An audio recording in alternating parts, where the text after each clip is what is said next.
Boa tarde. Coa vosa permisión, comezamos. Estas palabras miñas van ser, ou tentan ser, de recesión e a presentación. Caras e caros académicas da AXLP presentes, e disculpen que non haxa realmente relación entre caros académicas, mas agora ten que ser así.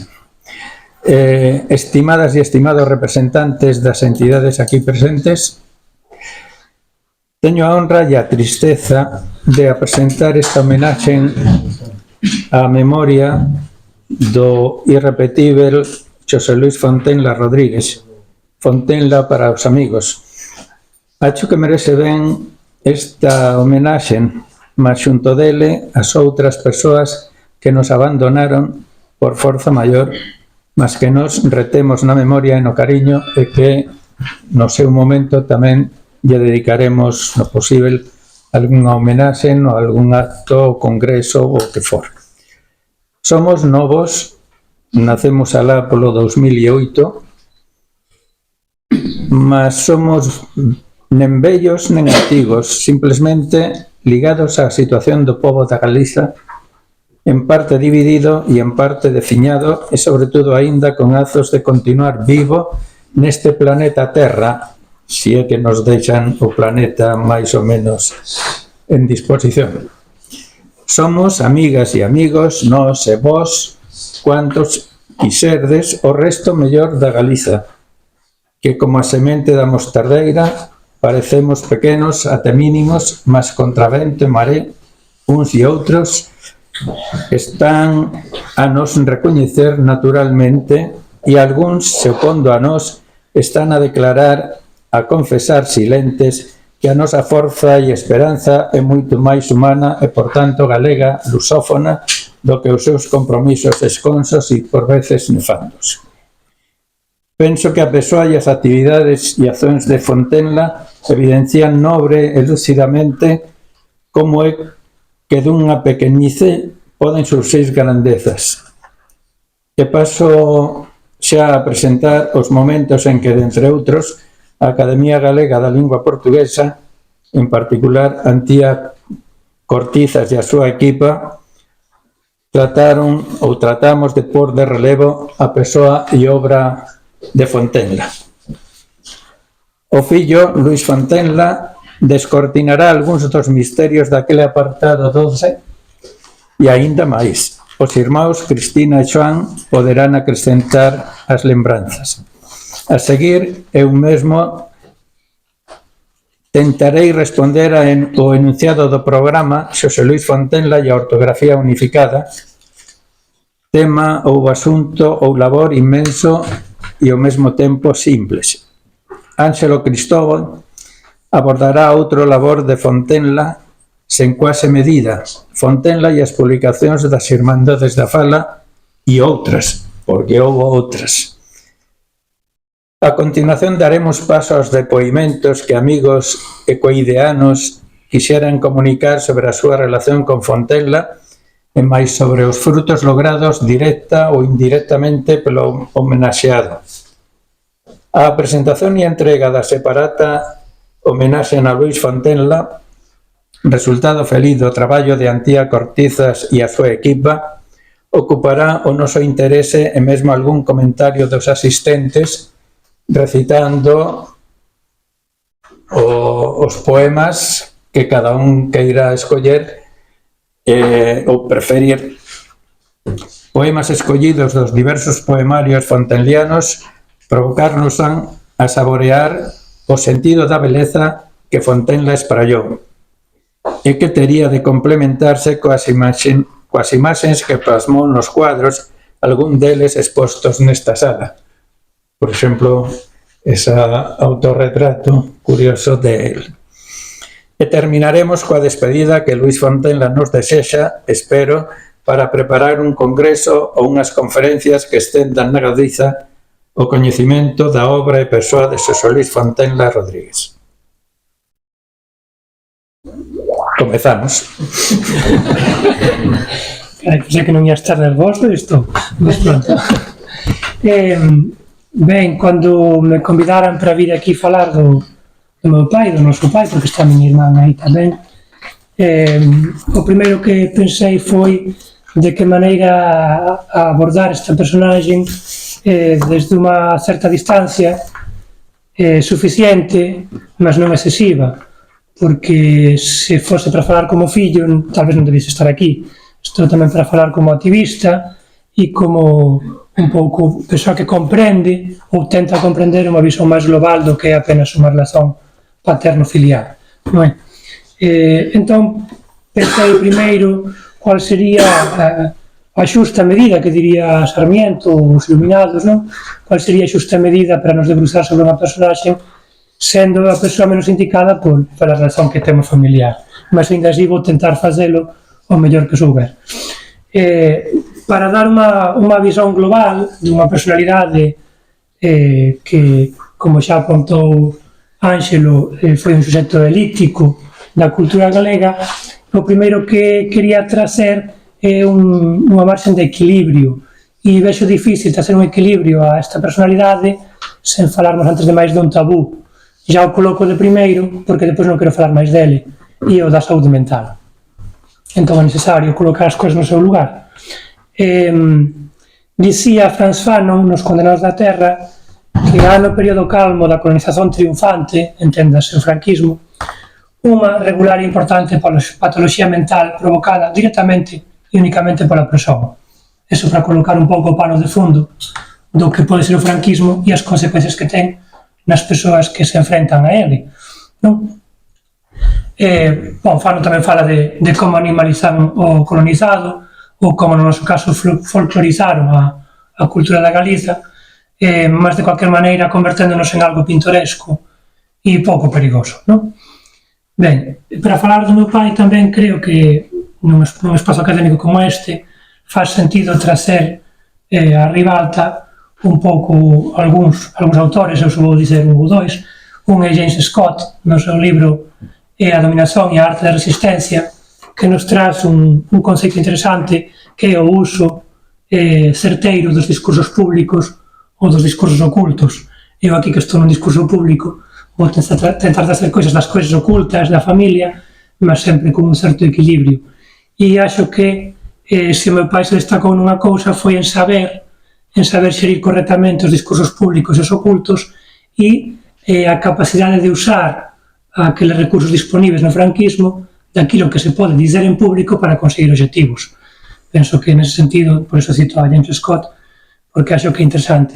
Outra persoa que quería citar aquí é a Sánchez Sobrado, porque fez un primeiro intento, o interesante intento, de falar do duplo constrangimento a persoas que están aí a cenar, porque cando unha persoa é oprimida e anda por cima escolle colocarse na marxen da opresión, ten un duplo constrangimento, para além do constrangimento do franquismo, tamén está o autoconstrangimento, non é? Ben, entón, penso que a teoría de Sánchez Sobrado aquí faz todo o sentido, non? E, por último, sendo meu pai dunha familia conservadora e católica, a propia contrición do catolicismo penso que debe ser aquí colocada, non é? Ben, xa para acabar de citar teorías ou asuntos sobre os que poderíamos nos debruçar sobre a figura do meu pai, diría que meu pai foi un artista ou unha persoa con especial capacidade para o uso do discurso, entendido na pragmática do discurso de Austin, no sentido do que ele definiu como condición de felicidade cando usamos de maneira inteligente un recurso para obter resultados. Estou a referir a usar, por exemplo, a legislación franquista para conseguir que alguén o liberte, por exemplo. Ben, entón, diríamos que se esta persoa, esta personalidade teve un contexto de felicidade na súa práctica, é neste sentido, non é? Ben, e para que estou aquí a dar este discurso, ou para que estou aquí a falar de Fontela, do meu pai, principalmente para acabar lanzando un apelo, que tamén xa indicou Antonio Xil. A miña vontade aquí, para além de mostrar algunhas cousas que tal vez ninguén coñeza e provocar a curiosidade, é na expectativa de que alguén queira continuar a estudar a súa figura ou comece a estudar a súa figura. Este tamén é un dos propósitos. Ben, Entón, este é o meu apelo. Como há aquí universitarios, que sei que há estudantes que dependen deles, talvez é un bon espazo para indicar que pode haber aquí estudos universitarios no futuro. Ben, con respecto aos diferentes aspectos dunha persoa, un deles é a familia. Rapidamente paso a falar da familia do meu pai, porque creo que pode tamén contextualizar un pouco quen era a personaxe. Si me estender, avíseme. Ben, rapidamente diría que da parte da súa mai, a miña avó, da parte do Rodríguez, o meu bisavó era o presidente da Cámara de Arbo, sí? E xa comezo aquí a lanzar a idea das lendas e narrativas, e que en todas as casas hai lendas non confirmadas, algunhas eu fui confirmando co tempo, outras non. Por exemplo, que a miña bisavó era brasileira, non é? Nunca soubemos se isto era certo ou non, finalmente sí, é certo, era filla de galegos emigrados no Brasil. Non casou por poderes co meu bisavó, mas sin que foi chamada por poderes para vir ao casamento, como coisa parecida, non é? Ben, entón o presidente da Cámara de Arbo, que era o meu bisavó, teve, como esta muller, máis de 15 fillos, e a miña avó foi a número 13 ou 12, digo para colocar un pouco en contexto. Tamén eran os comerciantes da vila, portanto o comercio da vila pertencía ao presidente da Cámara. E do outro lado somos bisnetos e tataranetos de militares. Entón este tamén pode dar un contexto de onde saen as personalidades, non é? Da parte dos homens xa se ve que há persoas moito representadas, meu bisavó era coronel, meu bisavó era presidente da Cámara, da parte das mulleres eran donas de casa, sí? Por acaso, a miña bisavó, mai dos pobres, chamada así porque ofrecía ou nutría a unha larga grupo de persoas aos domingos na Praza da Vila dando sopa de comer a quen ali viese, e do lado da miña avó era chamada amiga de Sor Lucia do Santuario das Aparicións de Pontevedra. Non sei se coñecen Sor Lucia de Fátima, que vivía en Pontevedra e que supostamente era amiga da miña avó, coisa que eu non posso confirmar, que iso é unha lenda. Sí? Ben, continuando con lendas e narrativas, o meu avó, parece ser, nalgún momento teríalle dado de socos a un fascista na Praza da Ferraría en Pontevedra, porque anteriormente estaba a repartir propaganda galeguista e este home non deixou ou tirou os panfletos no xao, non sei que aconteceu ali. Entón, máis tarde, o meu avó deulle uns socos e andaron ali a porrada. Finalmente isto confirmei, non é verdade, está escrito nun libro, era todas lendas e narrativas, non é? Só por colocar así algunha das coisas. Outra das coisas que eu non posso comprobar é que o meu avó esteve presente no xulgamento a Bóveda, por exemplo, ali presente, porque pensaba que era un pouco unha brincadeira, como con a ditadura de Primo de Rivera, e non sabía moito ben o que era, ou xa comezaban a saber, mas ele arriscou e fese pasar por un amigo xornalista, parece ser, eu non pude comprobar isto. Sí? Tamén porque na expectativa ele esperaba ver ali a Filgueira defendendo a Bóveda, que era o que ele se comprometera, coisa que non fez. E foi unha das traições que nunca lle perdoaron a xente de Pontevedra.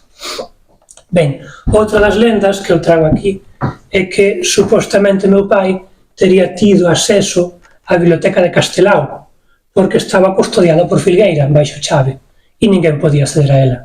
Non sei o como, meu pai sempre dicía que a él deixaballe ir, e que él pasaba largas tardes ali a ler os libros que Castelao lía e a procurar a información que él quería ter. Que está no Museo de Pontevedra. Que está no Museo de Pontevedra, ali embaixo, nunha zona perto dos Arcos, non é? Efectivamente.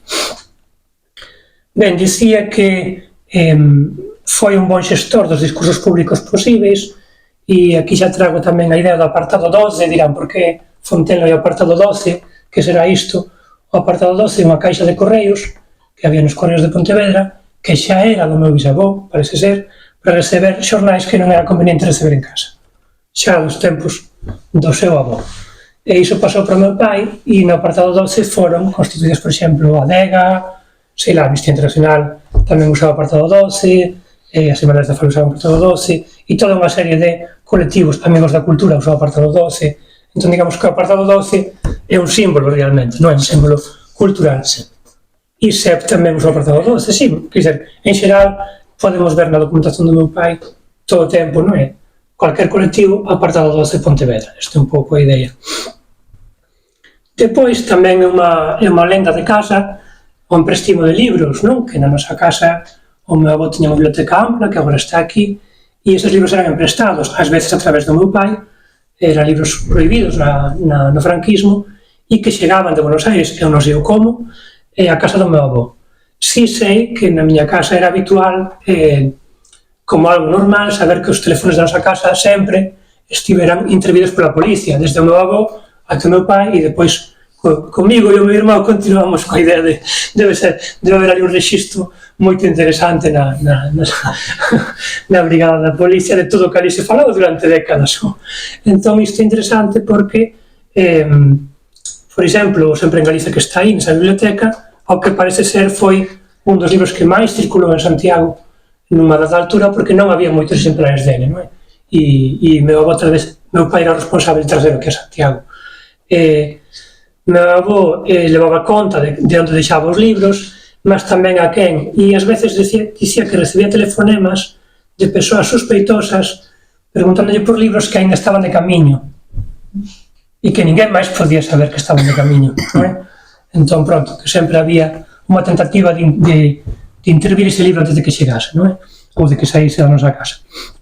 Ben, depois, cando avanzar máis a miña intervención, teño máis serie de imaxes, mas como teño medo a perderme, primeiro falo e depois mostro as imaxes que falarán disto tudo. Meu pai comezou a súa actividade no movimento cristán, na Mocidade Universitaria Católica Galega, salvo erro.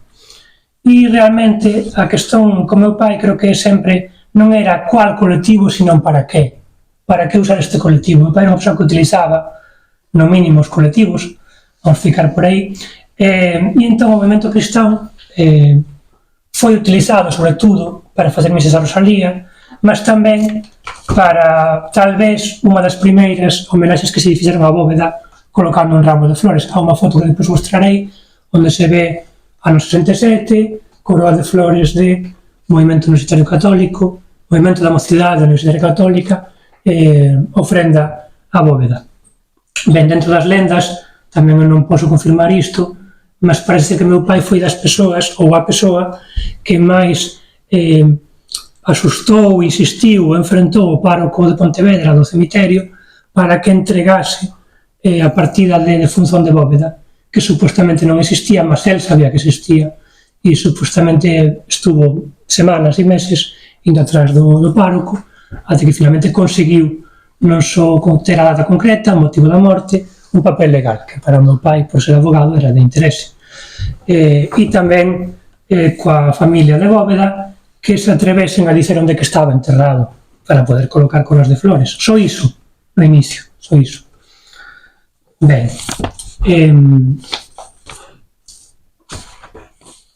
unha personaxe pública, construiu moitos proxectos, organizou moitos outros, tal vez unha alabanca ou unha catapulta. Dicía Pilar Allegue na homenaxe que se lle fez no tanatorio que Fontela era unha persoa, meu pai, que facíase unha pregunta de como se podía facer tal ou cual cousa, ou a quen chamar, e dicía, non há problema, chamo por telefone, e dicía, ele levantaba o telefone e conseguía o resultado que nos queríamos. Ben, sexa acordos con outros partidos, sexa enviar documentación, ou no caso que xa tiña comentado Ánxelo, o dos telegramas dos vídeos radioactivos, non é daquelo do Xurelo, cando se converteu en algo internacional, parece ser outra lenda que aquí universitarios alguén deberá investigar e confirmar con dados que tal vez os telegramas que provocaron... Aquí ao fondo da dereita está a documentación. Están aí a documentación á espera de que un estudante veña a investigala, non é? Esa é un pouco a perspectiva. O meu motivo aquí é hoxe este. Ben, entón un pouco iso, até o ponto de non só mandar cursos internacionais ou facer de diplomata, reunindose con embaixadores brasileiros ou angolanos, senón, por exemplo, ouvir en conversa.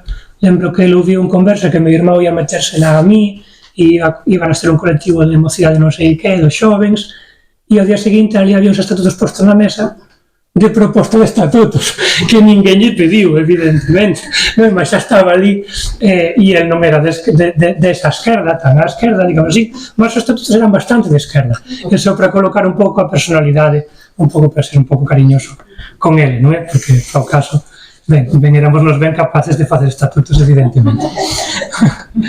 Entón, suxeito elíptico, sen alarde de autoría propia, estruturador de proxectos. Tal vez vou contar así outra anedota, investigando o que iría contar aquí, fui ler, que é bastante chato, o primeiro congreso do Dereito Civil Galego, non aconsello, mas há unha no Índex, há unha coisa que chamou a miña atención, ponencia presentada por amigos da cultura, e digo, un colectivo de asociación cultural apresenta unha ponencia ao Dereito Civil Galego, a ver de que vai isto. E a ponencia, de amplo interese, do que fala é como estruturar o Congreso. Como facer as seccións, quen ten que falar, cuántas intervencións, está ali todo estruturado o Congreso.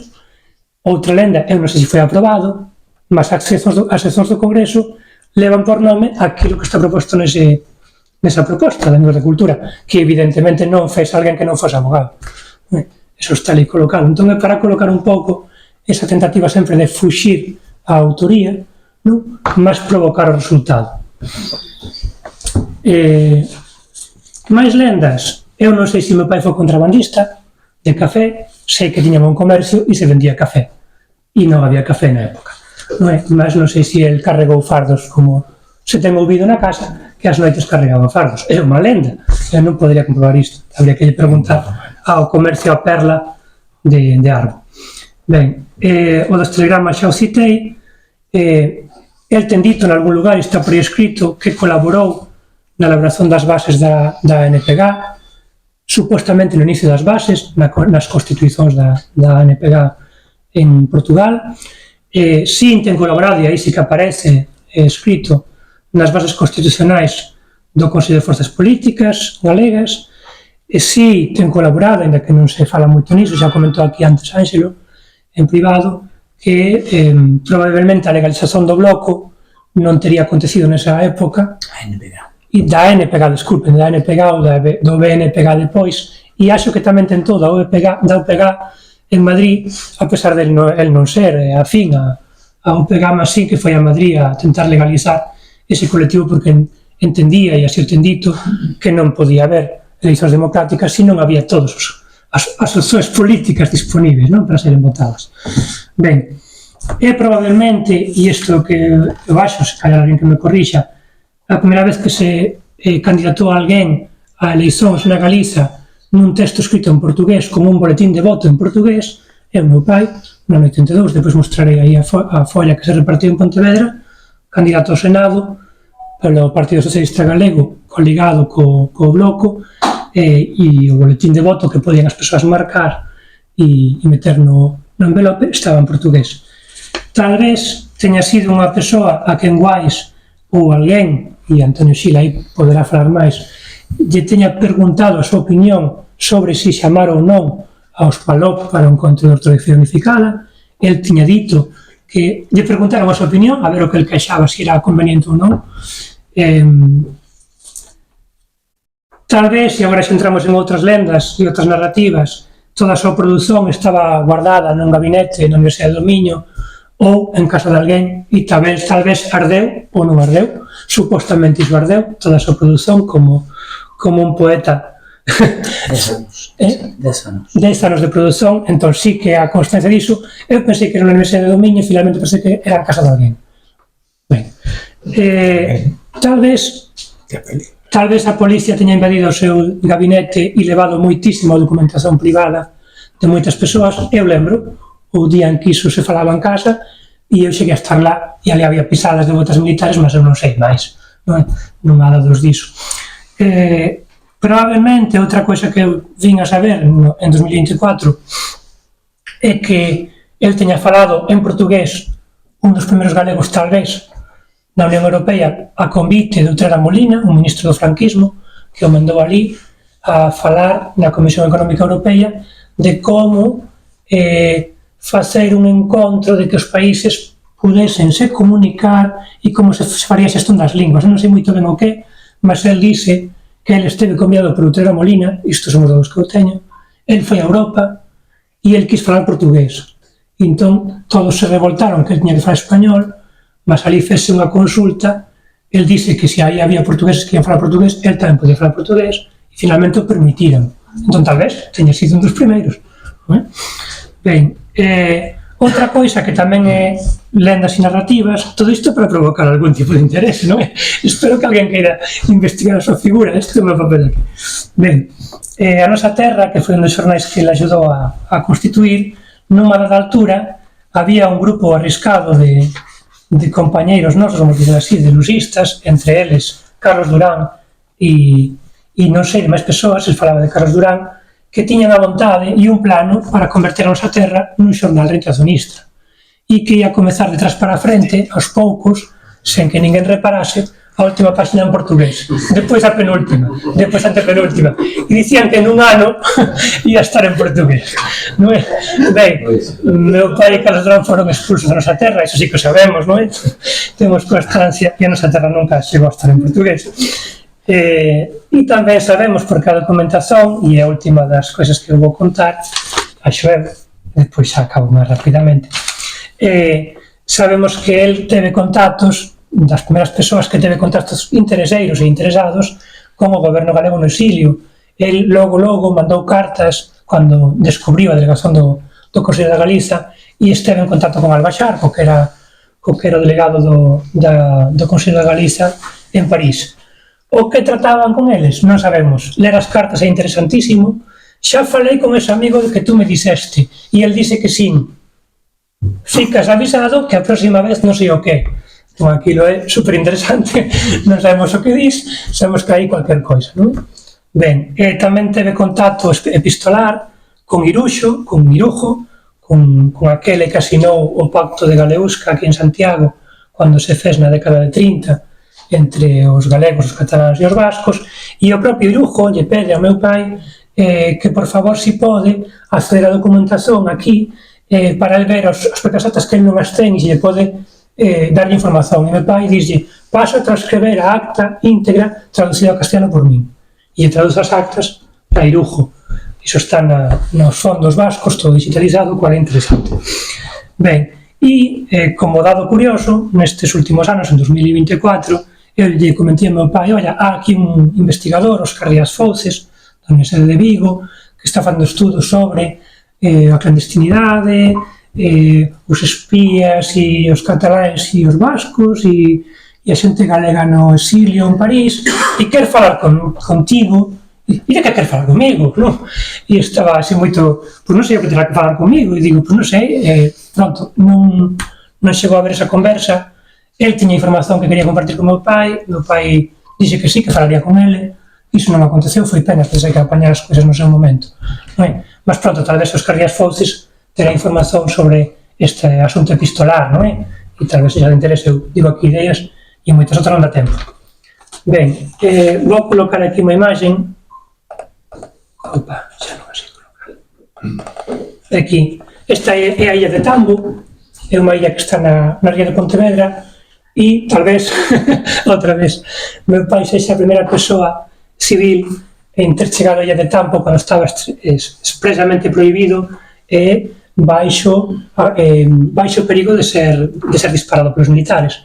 Meu pai teve unha avería porque ele facía canoaxen na ría de Pontevedra con un amigo, teve unha avería, estabanse afundindo e a súa decisión foi, pois, aterro na illa de Tambo, sabendo que eran os militares. E ali apareceu un militar con un fusil, sendo que ali non podía aterrar.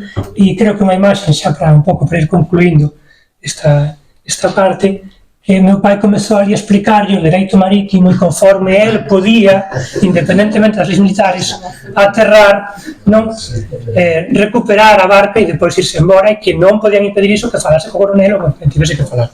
Finalmente el voltou a casa, por tanto, debeu conseguir o que el quería. Pronto, penso que unha imaxe simpática que nos pode deixar así un sorriso na cara da ousadía, non? Un home apontar con un fusil e ele a explicarlle o direito internacional.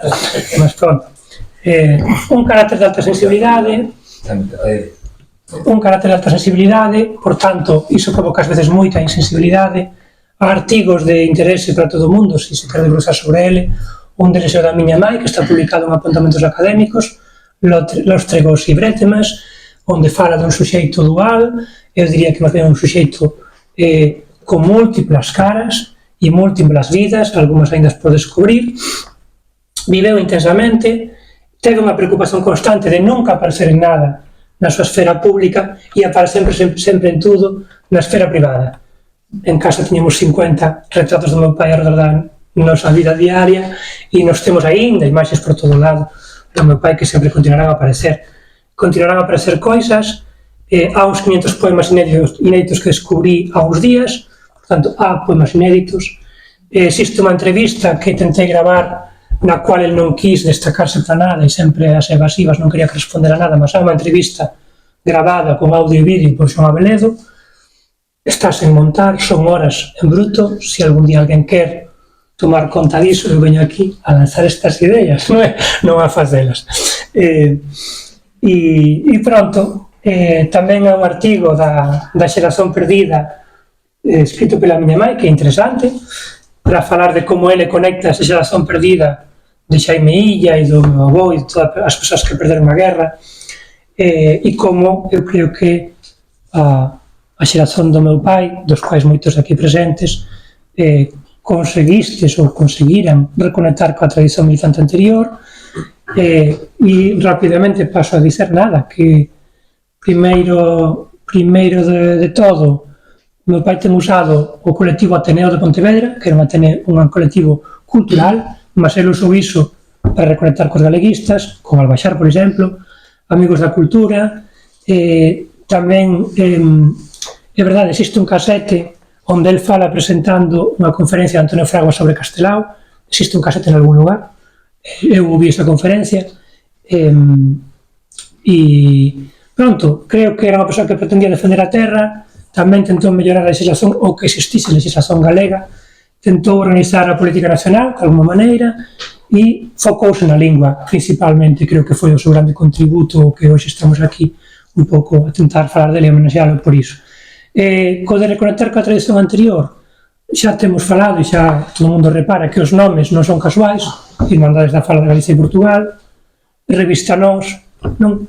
Todas, digamos, Cadernos do Pobo, a revista Ensino, mas tamén conectado con Portugal, O Tempo e o Modo, que era unha revista de estudos marxistas, e vi saber agora que era unha revista de estudos marxistas católicos portuguesa, e eu iso non sabía, o que faz todo sentido, porque ele era alguén vindo do catolicismo que acabou tamén un pouco máis... Pero é diferente, vamos. Son dúas revistas. Son dúas revistas, mas digo que o título, a escolla do título non é casual, non? O Tempo e o Modo. Pronto, non teño así moito máis o que dizer. Posso mostrarvos as imaxes, non sei o tempo que me demorei, mostro as imaxes. Ben, e depois así xa non teño moito máis a contar. Estes son os libros que eu escollí para dar un exemplo do que tal vez sexa o seu contributo, Resurximento Galego e Lusofonía, e un libro que ele estaba moito orgulloso, o Incipit Liber da Lusofonía, era o libro que ele estaba realmente orgulloso. Há moitas fotos de eu asinando os orixinais ou eu corrixindo os orixinais do Incipit Liber. Este é meu pai, vale a pena ver, cando foi estudante para Santiago, non ten nada a ver coa imaxen que costuma ser vista dele. Pronto, meu pai na praia de Lapamán. Este é a ofrenda floral a Bóveda, a man esquerda, en 67. Luís, dai un poquinho máis de... Non sei se vou conseguir. Vou conseguir? Sí. É así? Sí. Pronto, entón esta é a ofrenda floral en Pontevedra, na tumba de Bóveda, dice aí, Mocidade Galega Católica. Esta coloquei a data de fundación da SEPT, cando se fez a editora SEPT. Este é un panfleto que se repartía en Pontevedra no 25 aniversario da morte de Castelao, pelos Amigos da Cultura. Aquí coloco-vos un exemplo de carta con Albaxar. Estimado amigo, logo de tanto tempo, escribiches en relación á carta que lle mandou a Abá e Lugo, non? Conta aquí coisas e logo dis: supoño que andaredes moi esperanzados logo da morte do Caimán. Acho que isto é engraçado, non é? Ben, aquí coloquei o texto onde se ve que dis aos amigos da cultura que dis, coidamos que a finalidade deste congreso debe ser propor unha revisión axeitada da compilación a través dun texto articulado concreto. El dis que o congreso debe servir para criar o dereito civil galego e explica como facelo. Vale a pena ler, no mínimo isto que é o que se entende, do outro non entendi nada, mas esta parte dele enténdese, vale a pena ver.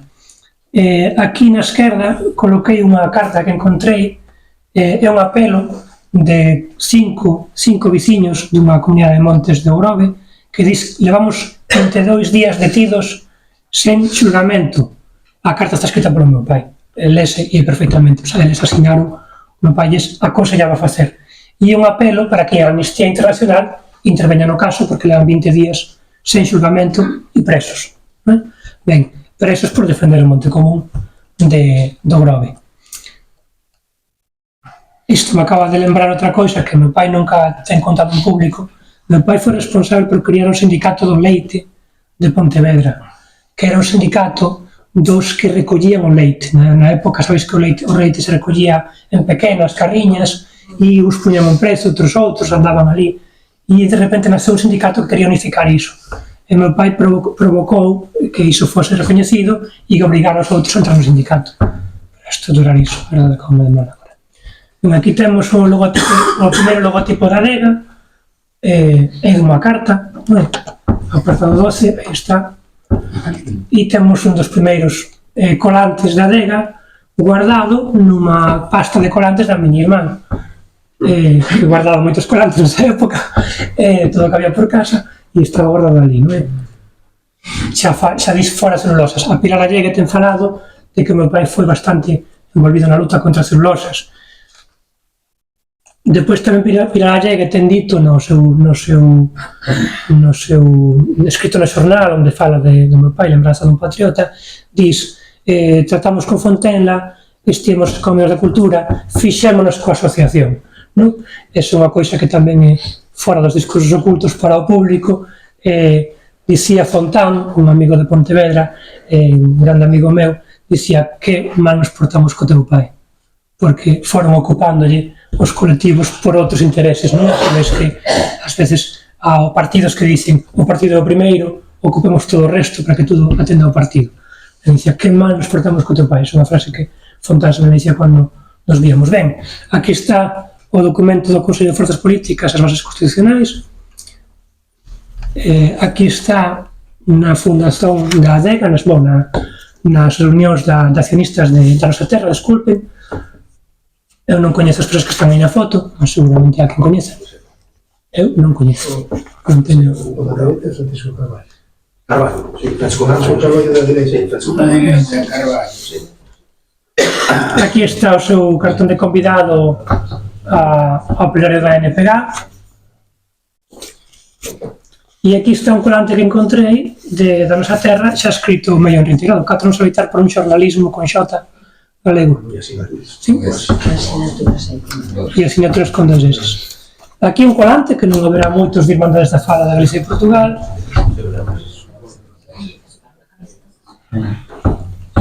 Ben, e pronto, este é un pouco así unha recolla de imaxes, tamén non me vou estender moito máis. E aquí o boletín de voto de Pontevedra, onde, pronto, acho que se pode ver perfectamente que xa estaba eleições xerais 1982, con Pilar Allegue, Francisco Xavier Alonso Pérez e meu pai para o Senado, non é? E aquí xa un resumo da súa trayectoria moito interesante, onde dis máis cousas e máis colectivos que non teño referido. E xa paso a colocar imaxes que xa son coñecidas rapidamente e acabo porque acho que me estendí. No Río de Xaneiro antes dos acordos, esta foto xa é máis famosa. Aquí en Ourense nun dos actos como intervindo públicamente, se callar alguén se lembra, non é? Ben. Si, aquí na escola universitaria daquela cidade, sí. Con miña mai ao lado, eu non coñezo as persoas que están por detrás, desculpen. Depois aquí a pintar en casa, porque el ten unha faceta como pintor que nunca se consegue abranxer, porque non saberemos como se chegará a iso.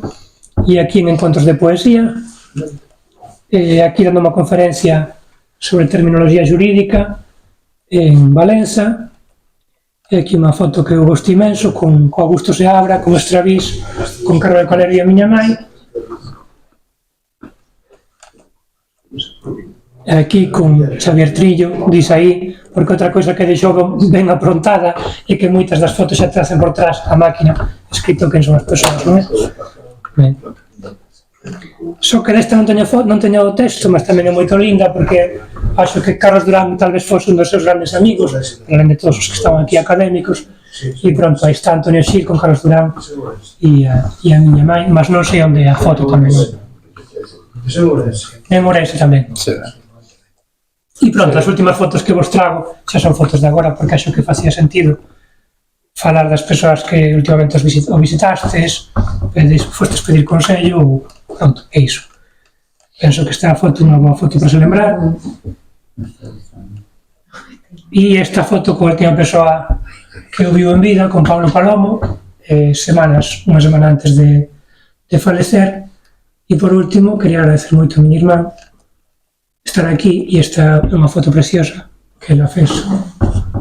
E tamén agora públicamente quero agradecer que ela tal vez é que mellor e máis ten cuidado do meu pai nos últimos anos. Entón era un pouco isto para acabar e pronto, e moitas veces.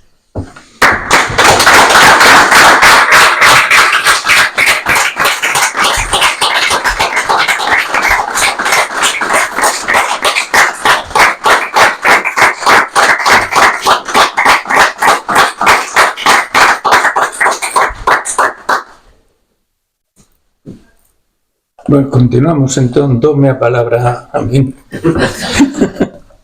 Bueno, depois desta, non conferencia, realmente conversa de fillo ben coñecedor do pai, o que eu vou dicer realmente non ten maior importancia, penso. Eu intitulo Pequenas historias arredor do acordo ortográfico. Teríamos que ter intervido, estaba previsto, Estravís e eu. Estravís que interveu no acordo, nas sesións do acordo no Río de Xaneiro, xunto Fontenla e Curra, e eu que asistí nas sesións do acordo de Lisboa en 1990, e onde saiu o acordo ortográfico definitivo. No definitivo, que normalmente é definitivo digamos, na lusofonía. Antes contrastaba coa hispanofonía. Eu ando un pouco as dúas bandas e é curioso a diferencia máis ou menos casi dictatorial da Real Academia Española frente ás outras academias e a situación da Academia das Ciencias de Lisboa frente ás outras academias. Bon, comezo xa de fin. En primeiro lugar, fixen un percorrido gráfico que intitulo Excitante ou Dubitante. No inicio, eu lembro cando comecei a máis ou menos entrar nestes asuntos que se pretendía por parte dos reintegracionistas galegos construir unha norma que estivese en igualdade de condicións, norma gráfica, coa portuguesa brasileira e que houvese a galega. Iso antes dos acordos, cando chegaron os acordos, esta idea desbaratou, penso, as propostas de uns e de outros. Uns pasamos, e o primeiro, o teu pai, a utilizar a norma do acordo, primeiro do Río, en que se eliminaban casi todos os acentos, e depois xa o de Lisboa. E outros que ficaron, e realmente non sei agora que falasen eles da súa opción, que se di que por un lado o acordo suposto entre os que eran os mínimos coa Real Academia Galega e, por outro lado, os que manteñen a ortografía promovida polos agálicos na que eu, ben ou mal, participei na súa criación. Así que, non sei, eu agora nesta altura aínda non comecei e non sei se terei tempo ou azos para comezar. Nesta altura, sinceramente, eu estou bastante confuso porque me falla bastante a memoria. Sí, e por outro lado teño a intromisión da memoria longínqua da lá que non ten nada que ver coa Galiza. Entón, vou ver se isto que escribín pode ter algún xeito. Xa digo, no inicio eran esas 3 propostas e só 3 porque, lógicamente, era dentro do ámbito máis ou menos lusofónico. Existía a outra norma máis ou menos utilizada por Guerra da Cal con intención de continuar, mas ficou no que era a norma gráfica de Galaxia e depois da Real Academia Galega a de Carballo e depois xa o 82 que acabou con todas esas liñas para orientarse ao que estamos agora seguindo, padecendo na última versión, que é a de 2003, aínda que continúa practicándose nese sentido, non o máis aproximado do portugués de esa norma, senón o máis longínquo do portugués de esa norma e da do 82. Por aqueles tempos, estamos falando polo ano 1985, o acordo do Río foi no 86, houbo movimentos para acordar algunha unidade e estaban comprometidos os profesores Lindley Sintra, Celso Cuña, que morreu antes do acordo de Lisboa, con uns antecedentes de Lapa, e non digamos os antecedentes, aínda máis antecedentes de Gonzalo Esviana, de Carolina Micaelis de Vasconcelos, de Adolfo Coello. Curiosamente, de Adolfo Coello me falou bastante Luis Arasil, como lingüista, sociolingüista, Antenor Centes, Mario Barreto, etc., etc. Así, era entre estados e con a dificultade de desenvolver por escrita oficializada. Mas na Galiza había únicamente propostas da Real Academia Galega de 1909 para utilizar a grafía etimolóxica.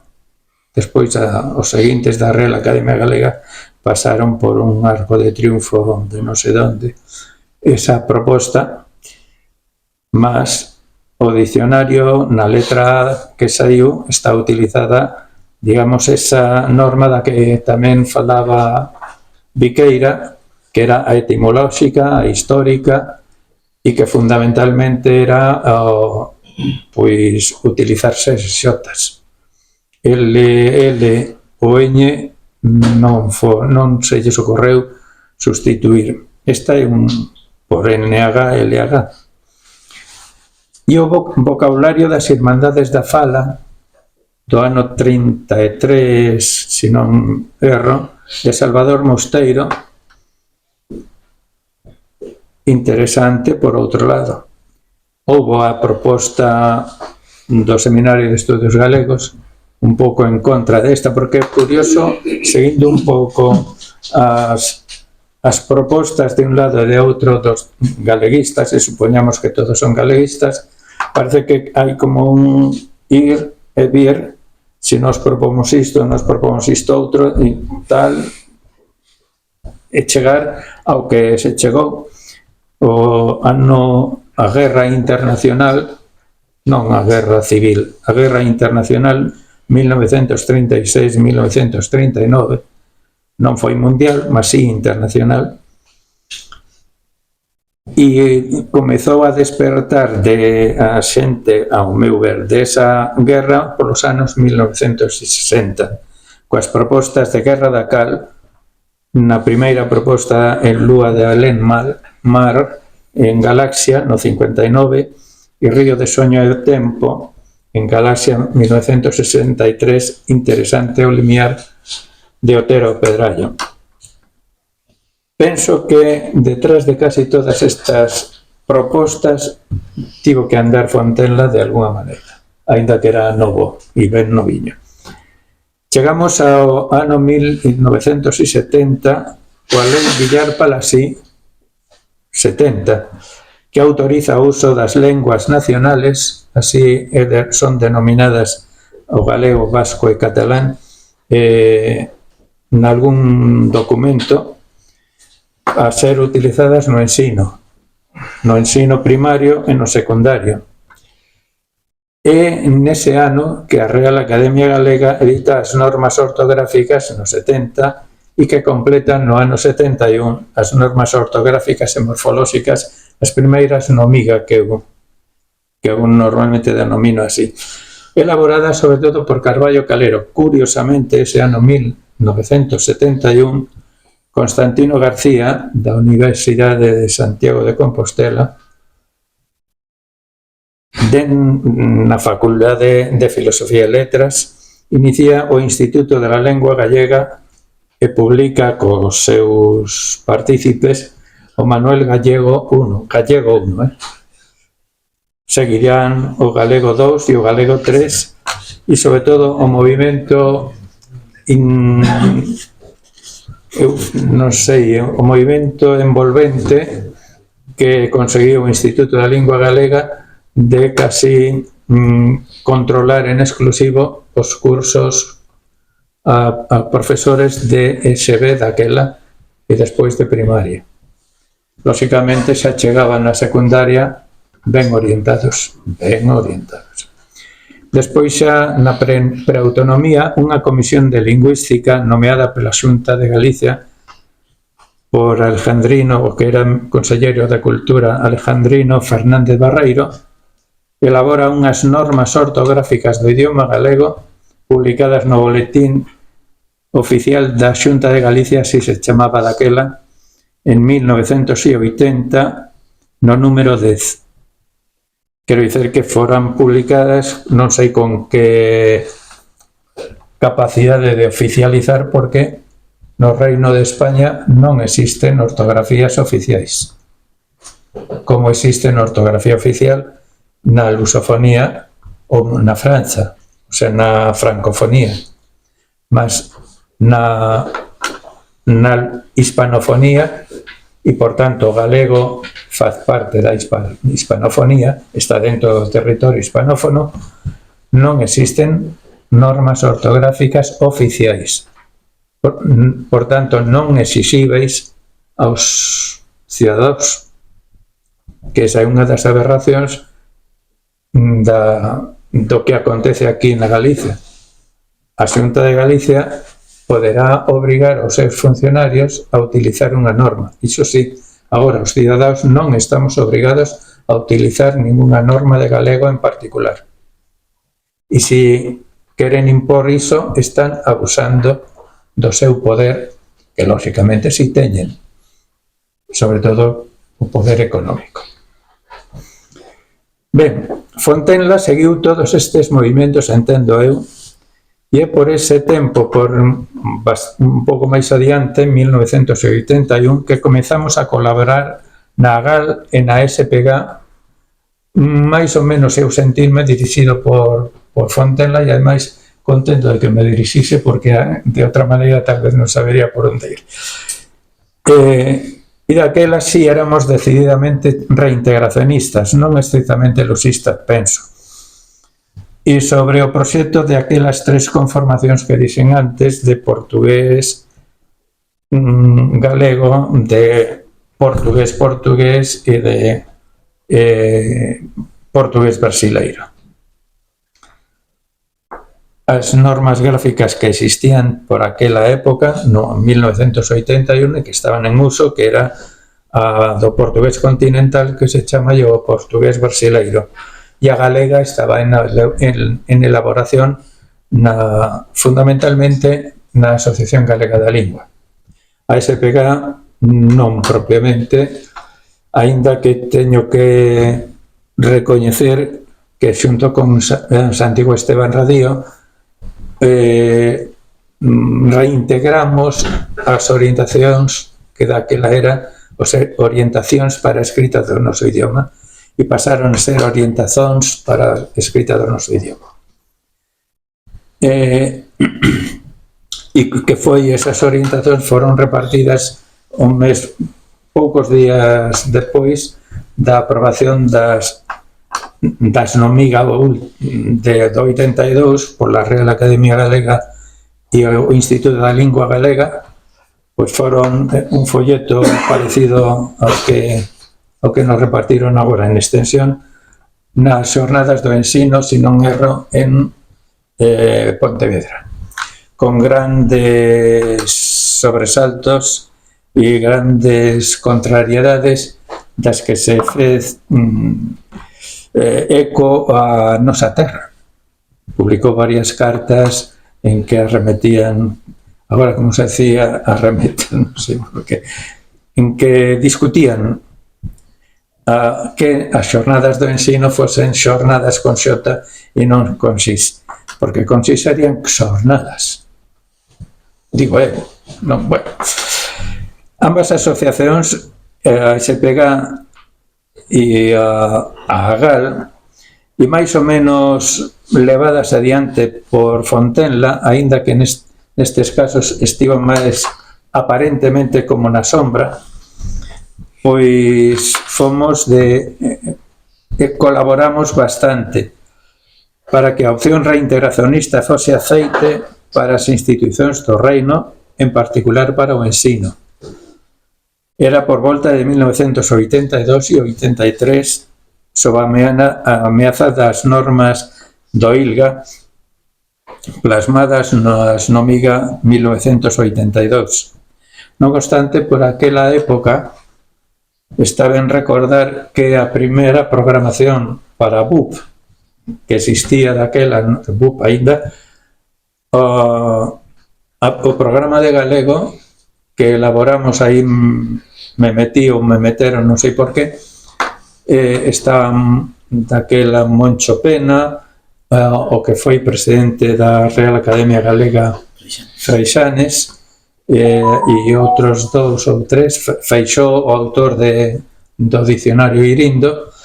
En ese programa de galego, no terceiro de BUP, había referencias a literatura, a autores das literaturas lusófonas e, sobre todo, un tema, unha unidade dedicada exclusivamente a Camões.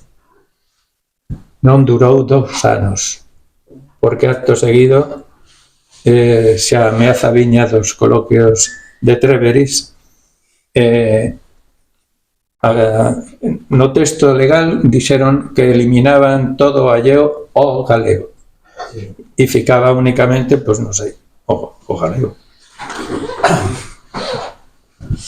Daí a visita tamén das dúas asociacións que fixemos, a Filgueira, Valverde, antes de que fosen publicadas o decreto de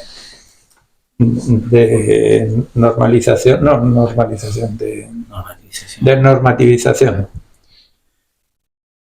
Foi un episodio curioso que non sei se merece a pena contar, pero que me fixo gracia. Estábamos as dúas asociacións e eu penso non estaba presente, pero detrás estaba seguramente Fontenla, e en particular despois a outra visita que fixemos aos 2 arcebispos de Santiago, e aí si Fontenla estaba non presente tampouco, mas si levando adiante todo o que podía. De feito, que acabou tendo toda a colección de textos litúrxicos en portugués con intención de levalos aos arcebispos correspondentes. Digo arcebispos porque primeiro foi Suquía, que creo que en vasco significa serpente, e non sei, alguén me dixo iso. E despois o noso amigo Rouco Varela, que eu, en fin, familiarmente o chamo Ronco Varilla, xa que el quer ser español de todo. No, tivemos a entrevista e era curiosa con Filgueira Valverde, curioso porque nos quiso atender nun entreacto, digamos, da reunión do Consello da Xunta, e entón a idea era que falásemos de pé e nada, 5 minutos ou menos. E eu dixenlle, atrevinme, tal vez por iso non me ven algúns moi ben, digo, mire que así desta maneira receber a uns cidadáns libres como somos nós, automáticamente sentouse e dixo que nos sentásemos con el, estivemos falando algún tempo. Por outro lado estaba Enrique Salido, que tamén tiña bastante confianza con Filgueira, en fin. Pero é curioso ese detalle de que se exixes de boas maneiras, mesmo as autoridades competentes, que normalmente son competentes, pois polo menos guardan as formas. Para os libros litúrgicos xa acabo de dicer que se propuso e Fontenla propuña que se utilizasen os libros litúrgicos portugueses, xa que parece que a Igrexa Católica en Galiza é máis ou menos igual que a Igrexa Católica en Portugal. Inclusive temos, non é comparável, pero Santiago, o Santuario Grande de Santiago, e o Santuario de Fátima, que tamén vale para algo, non? A verdade é que non houbo que.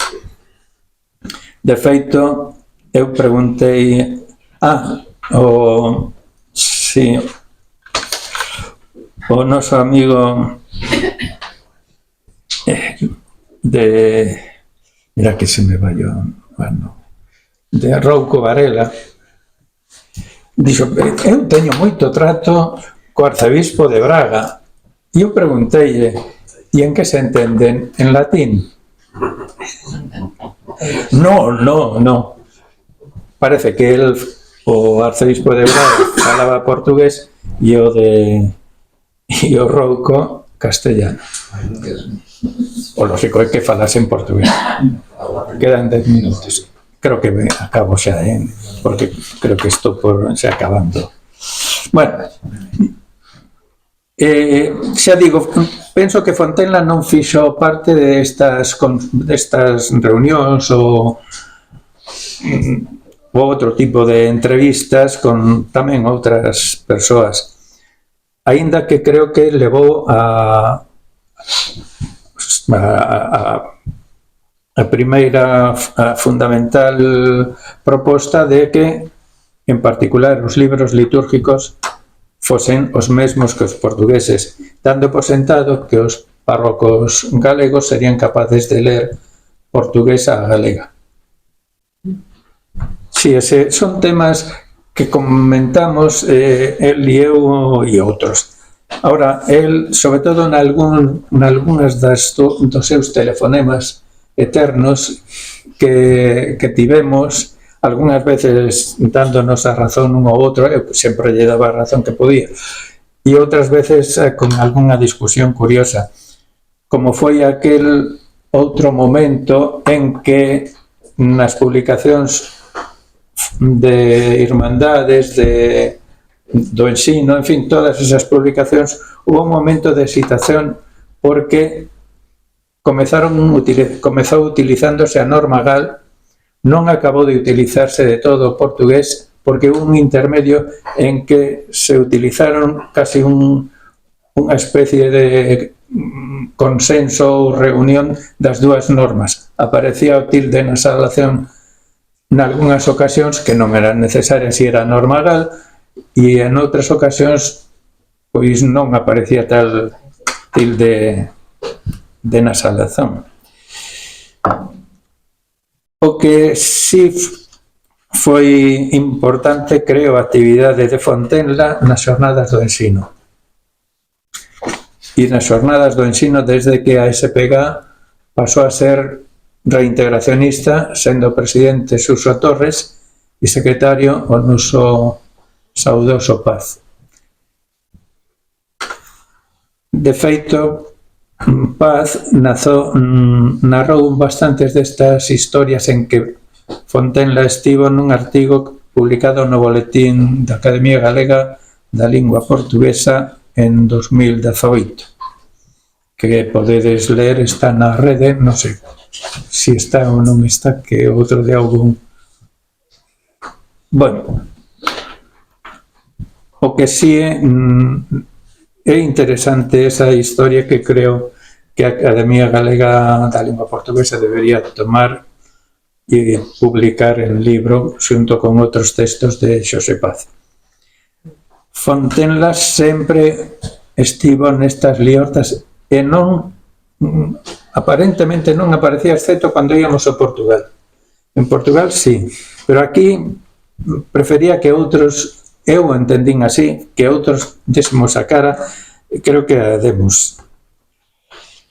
E acabo cunha relación de Fontenla e o acordo ortográfico que creo que foi el quen provocou que houvese observadores da Galiza nos dous acordos. É certo que foi axudado polo profesor Guerra da Cal, que utilizou o nome de Valentín Paz Andrade e de Xenaro Mariñas del Valle, mas eu penso que encargou con todas as tramitacións, diálogos e demais, foi Fontenla. De feito, uns 6 meses antes do acordo ortográfico no Río de Xaneiro, tivemos en Pontevedra na pousada, en castellano é o parador de... Tivemos unhas reunións a que asistiu Fernando Cristóbal, que daquela era presidente do ICAL, o escritor Asís Pacheco, Carballo Calero e outros Estravís, eu mesmo e outros membros da, creo que tamén Moncho de Fidalgo, e tivemos, vamos, unhas reunións que probablemente saiu de esas reunións a decisión por parte de Fernando Cristóbal de que os galegos tiñamos que estar de alguma maneira nos acordos ortográficos. E unha curiosa anécdota que me pasou con Asís Pacheco, daquela estaban dando na televisión galega a Escrava Isaura, traducida ou versionada. Eu dixen, está versionada, traducida, e así, non, imposible. Digo, vamos ver, porque o científico é, aí está o feito, pois aí está. E ficou bastante, non sei se alarmado, triste, extrañado, o que?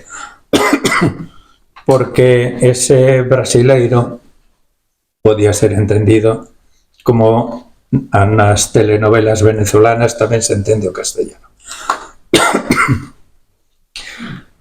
E, por fin, recordar que no segundo acordo ortográfico hai dúas palabriñas, lóstrego e brétema, de que somos culpables de que constasen Fontenla e eu, en certo modo tamén orientados por Xosé Luis Rodríguez. Eu con Xosé Luis Rodríguez tiven bastantes conversas sobre ortografía e sobre todo para un castellano que non distingue ben abertas e fechadas, pois máis aínda. E díxome que polo menos en zonas lóstrego era con E fechado e brétema correspondía a que fose E fechado, porque si procede de un marítima, lóxicamente, parece que esa sería a pronuncia correspondente. Ambas palabras constan na sección correspondente do acordo ortográfico para a lusofonía. Na realidade, debería dicerse para a lusografía, asinado na Academia de Ciencias de Lisboa o 12 de outubro de 1990. Curioso esta data. Como é sabido, tanto no Acordo do Río de Xaneiro quanto no Acordo de Lisboa asistiran oficialmente observadores da Galiza. Non houve participantes galegos oficiais de ningunha entidade do Reino Borbónico de España, porque este, por medio da trifásica entidade competente Xunta, Ilga e Raga, sustentan doutrinas diferentes sobre o galego. O Acordo Ortográfico da Lingua Portuguesa de 1990, tamén denominado de Ortografía Unificada da Lingua Portuguesa, é un tratado internacional co obxectivo de crear unha ortografía suficientemente unificada para o portugués a ser usada por todos os países de lingua oficial portuguesa, lusófonos ou o que eu creo que debía ser lusógrafos. Asinado por representantes oficiais de Angola, Brasil, Cabo Verde, Guinea-Bissau, Mozambique, Portugal e San Tomé e Príncipe na Academia das Ciencias de Lisboa. E aquí tes razón, Fontenla, non digo que forzase, mas traballou bastante para que estivesen os PALOP nestas reunións do acordo, tanto os de Río, que non estaba moi previsto, como os de Lisboa, que xa estiveron,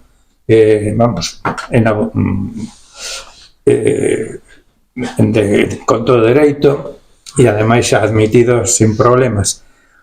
E por outro lado, houve un momento en que a delegación de Angola estivo hesitante e non sabía se sí ou se non, pois alá de taxi fomos a embaixada de Angola e o pai aí dixo como Angola pode faltar a estas reunións, non pode ser, e Angola estivo presente.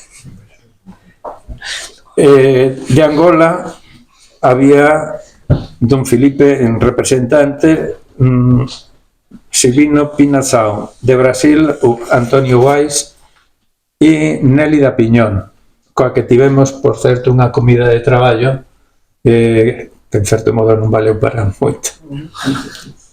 Quero dizer que despois Nélida Piñón iba por outro rego. De Cabo Verde, Manuel Veiga, Gabriel Moacir Rodríguez, da Galiza. No documento oficial do acordo constamos doutor Xosé Luís Fontenla, presidente da Delegación Galega, e o profesor Antonio Gil Hernández, etc. Foi aprobada definitivamente o 4 de xuño de 1991. Os portugueses son un pouco como nós para comezar as reunións. E con isto do por acabado, o meu, non sei...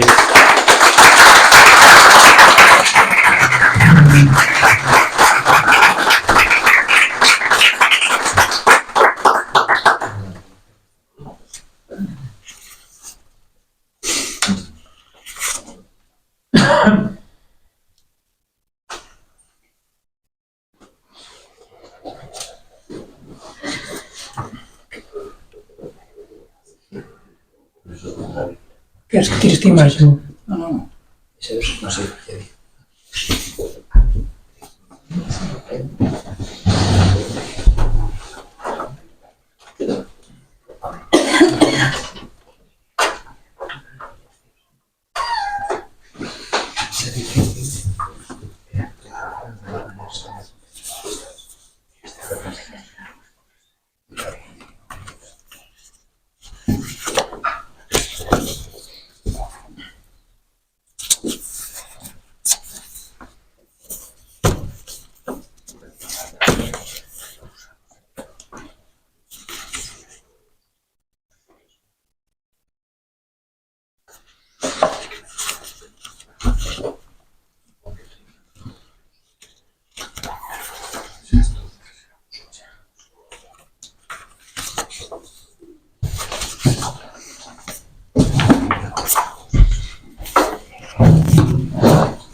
tarde a todos.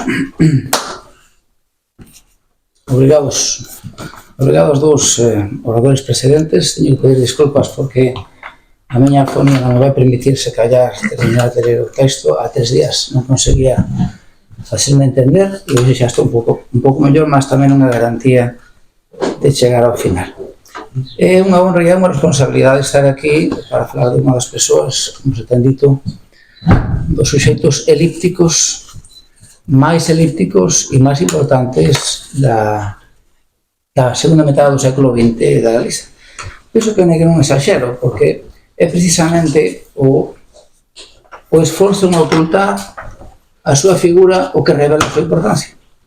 Se realmente non tivese maior importancia, non habría maior problema en dar coñecimento, non? É justamente todo o esforzo por ocultar o que demostra que seguramente há algo interesante aí detrás.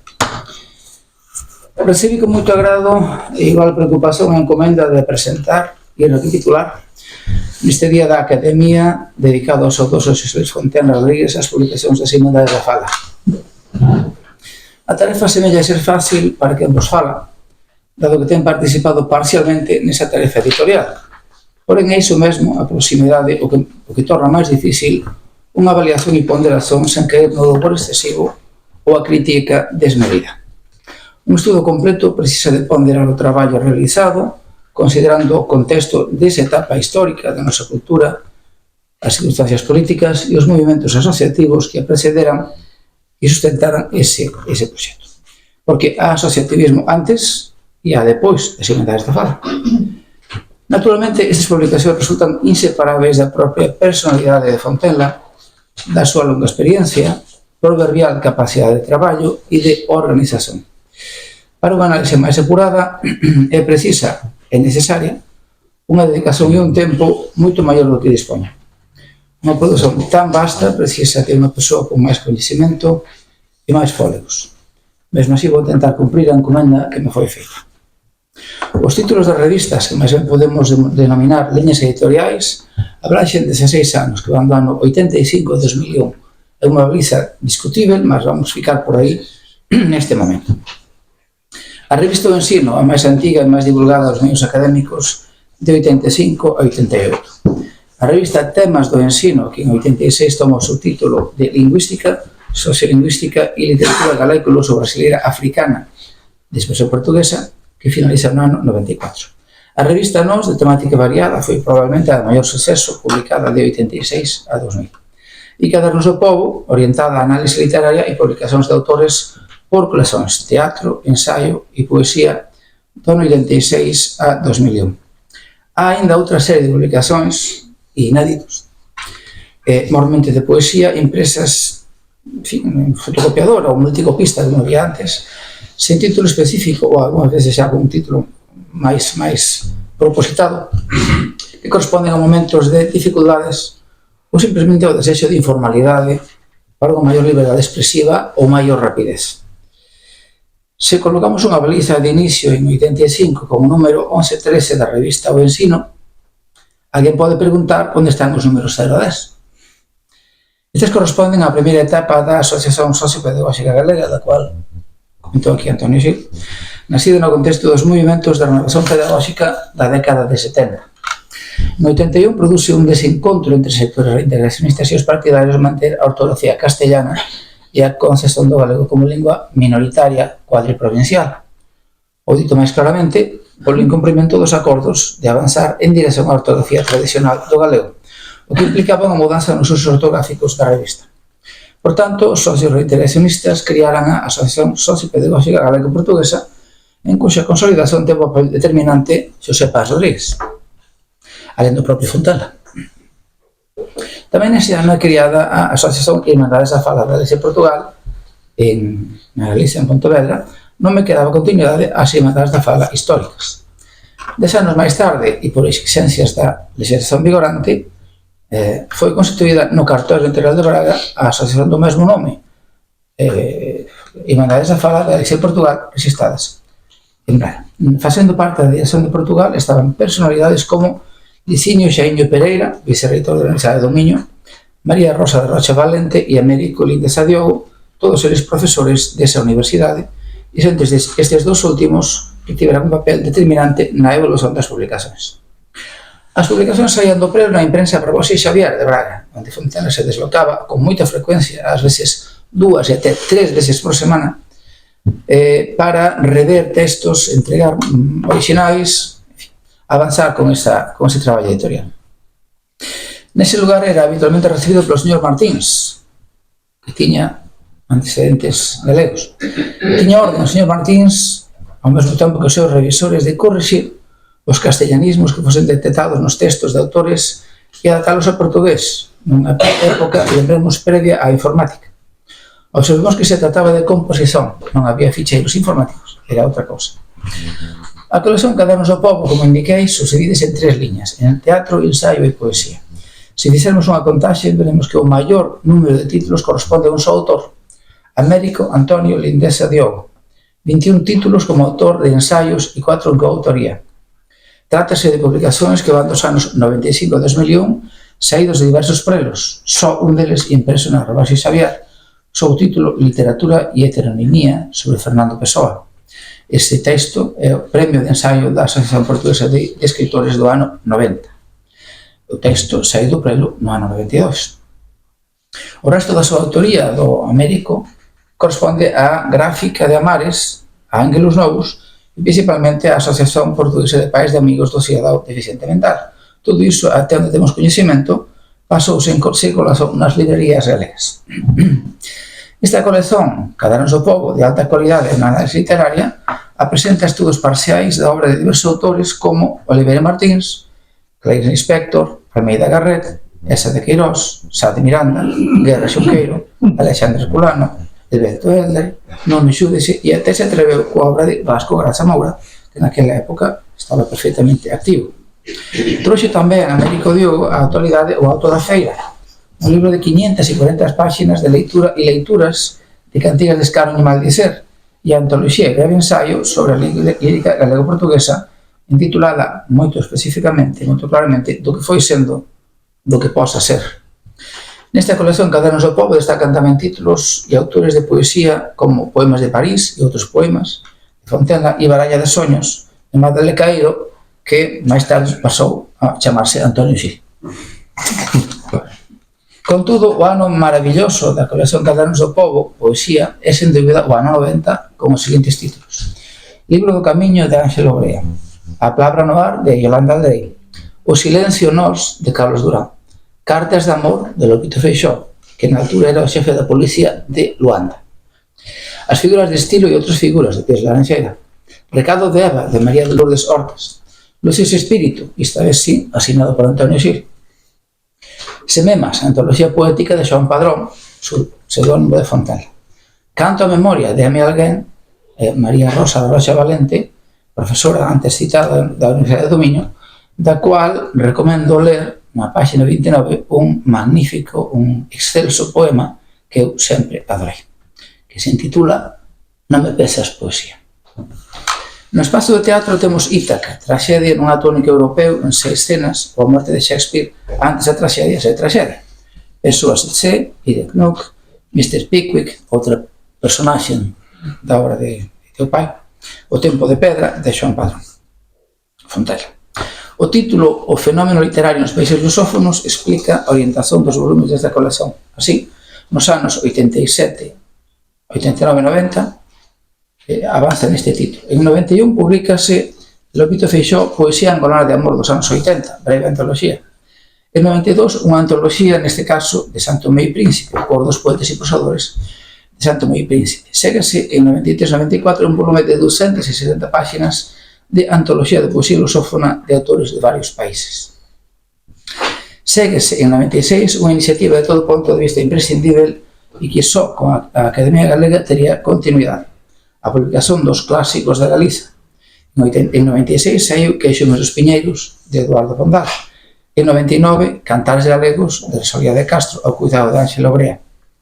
Antonio Gil encarregouse de outro volume, Obra Selecta, Poesía e Ensaio, de Viqueira, no ano 88. No tocante ás revistas Temas do Ensino, inicíase como prontuario ortográfico da lingua galego-portuguesa de Carlos Durán, que merecería un comentario maior, dado que nesa sesión do 12 de outubro do ano 90 na Sala de Reunións Internacionais da Academia da Ciencia de Lisboa se acordou realizar un vocabulario común. E o acordo verbal non está escrito de que a Galiza daría o seu contributo para ese vocabulario común. En fin, o tempo fez e a política fez moitos anos esa elaboración dese vocabulario e estamos xa con o traballo feito nesta altura a Academia Galega de Lingua Portuguesa elaborou tamén da mão de Carlos Durán un vocabulario ortográfico de 140.000 entradas que é o contributo e o noso compromiso cumprido desa reunión do 12 de outubro do ano 90. Por tanto, ese pequeno prontuario de Carlos Durán inicia esa liña. Os volumes 85 e 86 entran principalmente na área da sociolingüística. En 87 publicase o volume dedicado casi inteiramente ao acordo ortográfico de 86 con abundante documentación. O significado e a repercusión desta participación galega nun tratado internacional, mesmo que fose como observadores, vai moito alén de questões ortográficas. A revisión dese texto no ano 90 confirmaría a participación dunha delegación de observadores da Galiza sentando un precedente, unha legitimación que chega aos nosos días.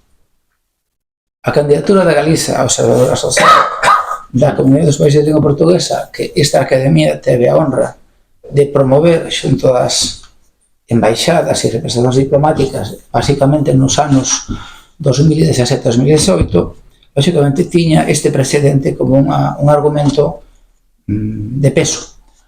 Para contrastar, poderíamos indicar que certo país do leste europeu argumentou, como principal argumento para pedir a entrada na CPLP, que nunha igrexa de Lisboa había uns vidros, unhas lousas coa imaxe de unha santa dese determinado país.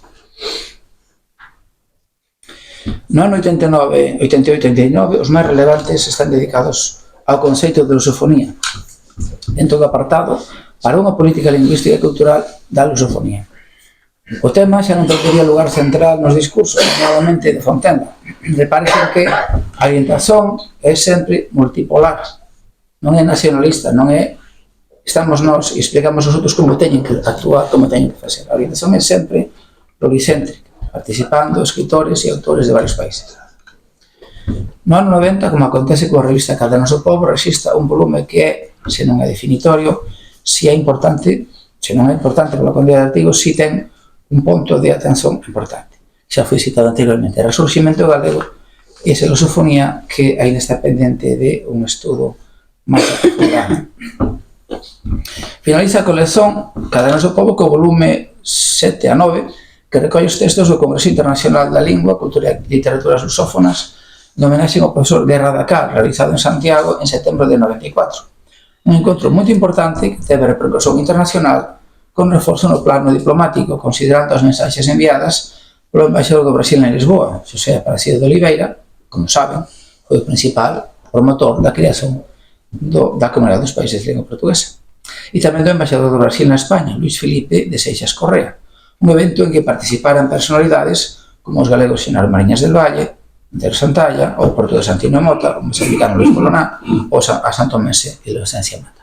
Aproveitando a ocasión, queremos indicar tamén que toda a documentación da participación galega no acordo ortográfico foi digitalizada por esta academia, por estudio, nun repositorio digital, aínda non aberto ao público, mas demos acceso á Academia das Ciencias de Lisboa e a Academia Brasileira de Letras, alén do goberno galego que ten as señas para acceder e revisar toda esa documentación que ten, entre outras, pues, por exemplo, cartas dos ministros españois dando, en fin, confirmando que a Comisión Galega estaba informando o goberno español ponto por ponto en cada paso que se dá. Podíamos citar a páxina 383, conclusións do Congreso Internacional de Lingua, Cultura e Literatura Lusófonas. Alén de tratar de denunciar a situación de Timor-Leste, os congresistas apoiamos en forza a constitución da Comunidade dos Países de Lingua Portuguesa, en que non debe faltar a Galiza como terra mai e verso da lingua común, en que deben estar representadas, de alguma maneira, as ONG, polo menos como estatuto do observador. Ponto quinto. A lusofonía representa unha aldea global de coñecemento e recoñecemento da alteridade dos outros, sen os quais toda a lusofonía estaría incompleta. Proclamamos a necesidade de respeito e desenvolvimento en liberdade das linguas nacionais respectivas de cada espazo lusófono, así como de nosa lingua lusófona como interlingua de comunicación nacional, internacional e intercontinental que nos otorga a nosa identidade e razón de ser entre todos os povos do mundo. Nesa altura, precisamente, chegaba unha carta a Fontela, tamén non está feita pública, do propio embaixador do Brasil, promotor da CPLP, Aparecido de Oliveira, onde se dá conta do interese en que a Galiza faça parte desa comunidade de países desde o inicio. Na realidade, o nome que figuraba no principio era Comunidade de Povos, e así figura na carta do embaixador. Temos a certeza, mas non temos constancia, que o goberno galego foi convidado tamén recebeu carta, nese caso na altura era o presidente Manuel Fraga, para tomar esa iniciativa, porque de facto nunha reunión producida por a primeira reunión que nos tivemos co embaixador de Angola da nosa academia foi no ano 2020, que se cae un pouco antes, o que nos confesa o embaixador, que depois pasou a ONU, por certo, agora está reformado, dicía, curiosamente, unha frase que nunca esquecerei, depois de nós a presentarnos a nosa academia, explicar o que pretendíamos, dinos o embaixador o seguinte: moito ben, os señores veñen aquí a continuar o traballo de Manuel Fraga, que xa tentou que a Galiza se vese na CPLP, mas non conseguiu. Veñen aquí a continuar o traballo do socialista Touriño, que tamén tentou que a Galiza entrase na CPLP, mas non conseguiu. E os señores veñen aquí a continuar ese traballo.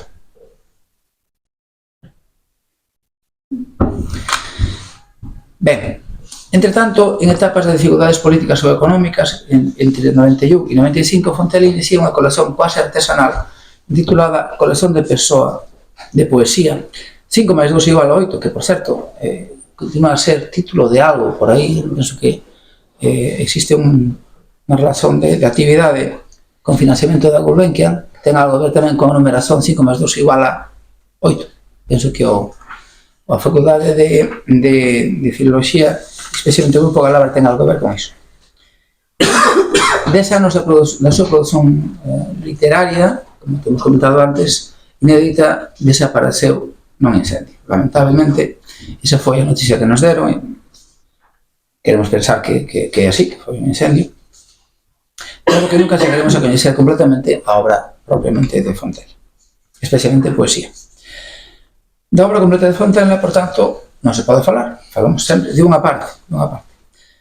Pasamos, por tanto, á revista Nós, que é probablemente aquela que ten o mellor acollimento institucional e que suscitou a maior admiración, ou iso era o que dicía Fontela, que por algún motivo era a máis abranxente, ou máis ben recibida por todos os destinatarios, incluídos os políticos. No número 4, 5, 6, no ano 86-87, inclúense textos do seminario sobre Xoán Vicente Viqueira e sobre o acordo ortográfico. O volume que recolle os números 7 a 12, do 87 ao 88, marca a liña editorial explicitando a revista Nós como revista internacional de lusofonía e especificase: este é un espazo aberto en que caben galegos, portugueses, brasileiros, africanos e até aqueles pequenos povos que ainda se orgullan en usar a nosa lingua comunitaria. E tamén dis, como agra aberta a todas as sementes, a creación literaria, poesía e prosa africana, de pequenos países e grandes, de autores con nome, de xóvenes escritores, dando así continuidade a un proxecto que é aberto a todos, sen excepción. Acaba aí a citación. É significativo neste volume que o primeiro artigo é da autoría de Mario Soares sobre Fernando Pessoa. Na altura era o presidente da República, o primeiro ministro, non estou certo. O seguinte volume do ano 89 é dedicado a Ernesto Guerra da Cal, falecido en xullo de 94. En 556 páxinas reúnense textos de 44 autores, os quais destaco un dos máis citados posteriormente, o artigo de Enrique Reboñal e Antonio Xil, intitulado Conceito de diglosía segundo Ferguson e a súa pertinencia para a comunidade lusófona de Galiza, páxinas 361-388, alén de creación literaria de outros 29 autores. O volume do ano 92 está dedicado ao Congreso Internacional a lingua portuguesa no mundo, terceira lingua de comunicación internacional, 200 millóns de lusófonos. na homenaxe aos profesores Lilei Sintra e Manuel Ferreira, realizado en Santiago en setembro dese ano.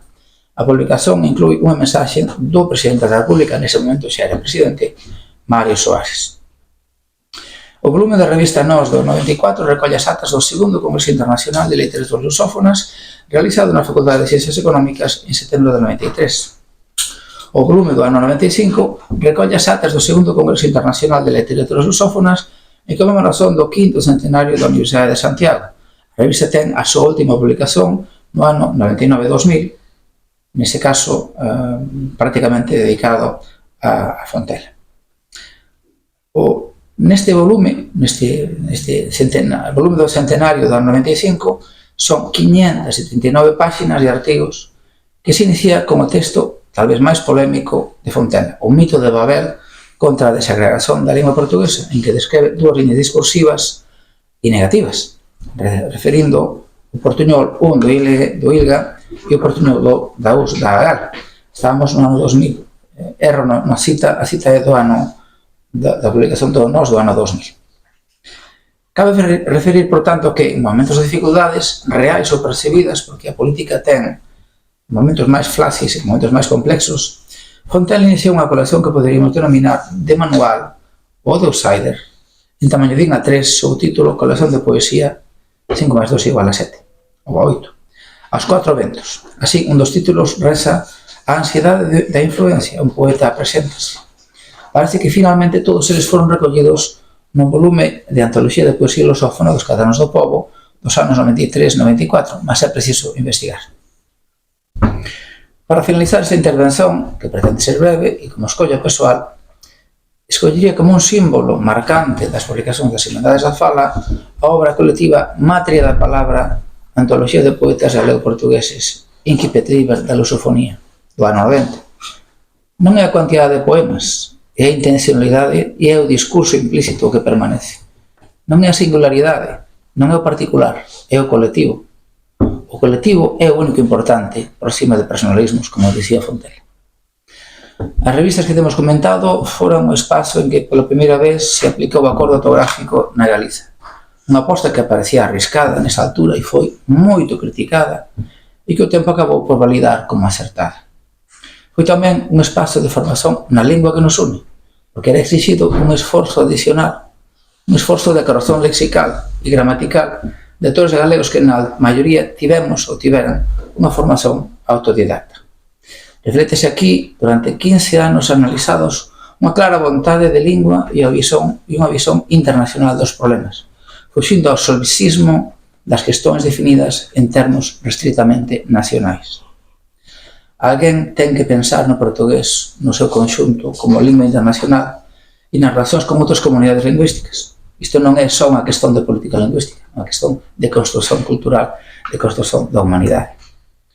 Estas publicacións evidencian unha partilla de experiencias e de coñecimentos, unha comunidade, en definitivo, que denominamos lusofonía. Unha comunidade transnacional de persoas iguais, onde a Galiza non é máis por ter sido a origen da lingua, mas tamén non é menos por encontrarse nunha situación delicada en termos culturais e lingüísticos. Foi e é unha porta aberta, unha oportunidade para os escritores entraren na República Literaria. Obrigado.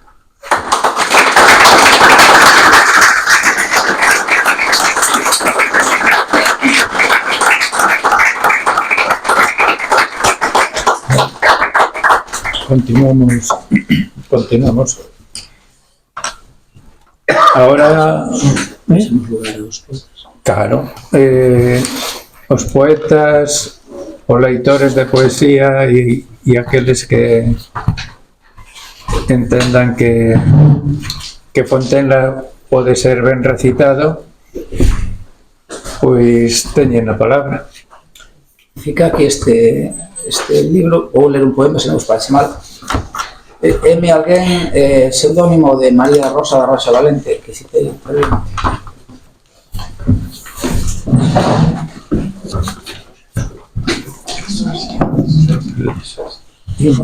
Lamentámonos.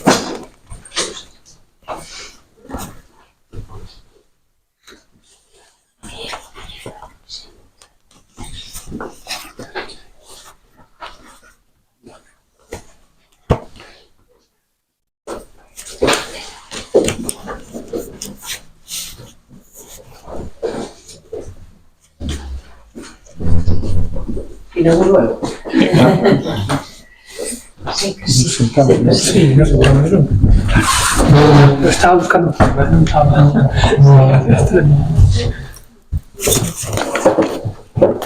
Está ben, porque así podo escoller. De primeira. Vou ler o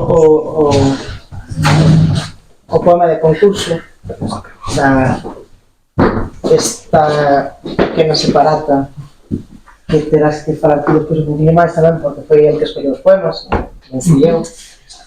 E do que eu gostei moito polo que nos diz respeito e polo que a Academia da Lingua Portuguesa e polo que me diz respeito a min, ao meu traballo, a todo o que levamos feito, pues, toda moita xente que está aquí e que, bueno, pareceu que é un dos mellores dos que compilamos aquí. Poema de concurso do pseudónimo João Padrón.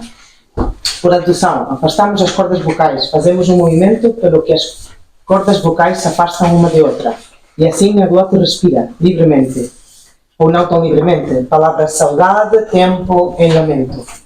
Por obra e graça da vogal aberta, sabemos que as há fechadas e que a abertura vocálica, por graça e obra da língua, é possível. Com a língua muito baixa pronunciamos e ainda há menos fechadas, com outras vogais semiabertas em que a língua nos deixa pronunciar e.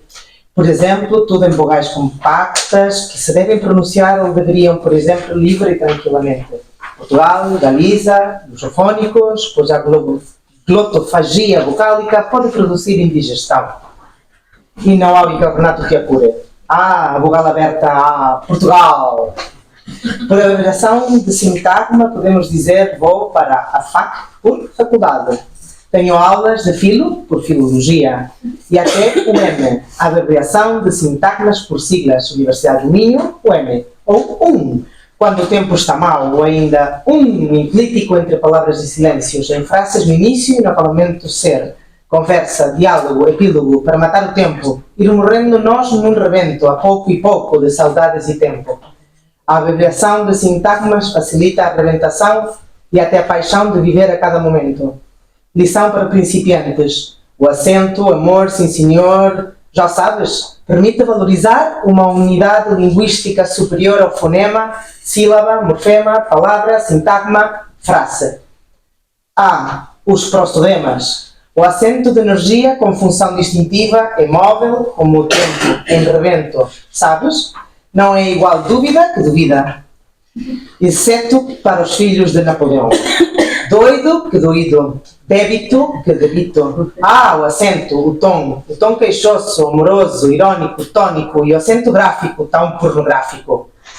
A marcar e remarcar a mudez da palavra, tanta algarada, o capacete, e é nasalação, como que de constipação, acentuação, o acentuado, o acentual, a oposição acentual, prática, pratica, contém, fabrica, a pôr o acento onde convém, amor. Como valorizar a unidade linguística medieval, do amar, do amor, de minha senhor. Como avaliar o morrer de amor, de amar, o amor, de minha senhor. Superior ao fonema, à sílaba, ao morfema, palavra, sintagma e frase são sílabas. As palavras de amor e tempo, diz amor. Diz-se que uma palavra tem várias acessões, que é polissêmica. Assim, tempo pode ser qualquer coisa. E ainda tem a palavra propriedades acidentais. E assim, X ama. X é a substância e ama o acidental. Se não tudo é polissêmico, é acidental. Como a vida, a morte, a saudade, o tempo, o amor, o morrer de amor e amar o mar. Assim, amor é acidente. É acidente cada um dos modos de uma coisa por oposição à substância. Assim, o tempo está chuvoso. De saudade, por exemplo, chuvoso é o modo de tempo, assim é acidente. Pois um dos modos de uma coisa como a saudade. Pelos preliminares do speech analysis de Jacobson e outros, sabemos amor, que até pode haver 12 posições acústicas fonologicamente ditas, vocálico, não vocálico, consonântico, não consonântico, compacto, difuso, contínuo, descontínuo, estridente, doce, brusco, fluente, sonoro, surdo, nasal, oral, tenso, frouxo, grave, agudo, incisivo, raço, rebaixado sustentado, o que abre novas teorias para as sílabas, a metafonia e a evolução diacrónica da língua, para se assegurar que nada, em nenhum aspecto formal fundamental do som, foi deixado de lado. Por esses preliminares e outros estudos, não menores e inferiores, sabemos, amor, o que sabemos? Até que há fala escrita, órgãos da fala, neurónios que podemos analisar, sentir, pensar, falar, que há palavras como amor, saudade, tempo, que também abrem novas teorias, para além das velhas sobre o amor, a saudade, o tempo. Não achas isso bom, amor? Filologicamente, linguisticamente, o verbo é abstrato. O diz a nova gramática, a gramática gerativa, não degenerativa, e a frase é também abstrata, profunda, funda, bem funda, formada por SN, sintagma nominal, e SV, sintagma verbal. O grau de abstração é tanto maior quanto maior for a distância entre a forma realizada da frase e a forma profunda. Por exemplo, Penélope ama o mar e o amar, ou Penélope morre de amor de amar. Compreendes, amor, que tudo é abstrato? Tudo é abstrato, tanto amor como tempo. A aceitabilidade, amor, tem a ver com a performance. Isto é quanto é aceitável, o anunciado, porque corresponde a um só tempo gramatical. Há graus e graus de aceitabilidade.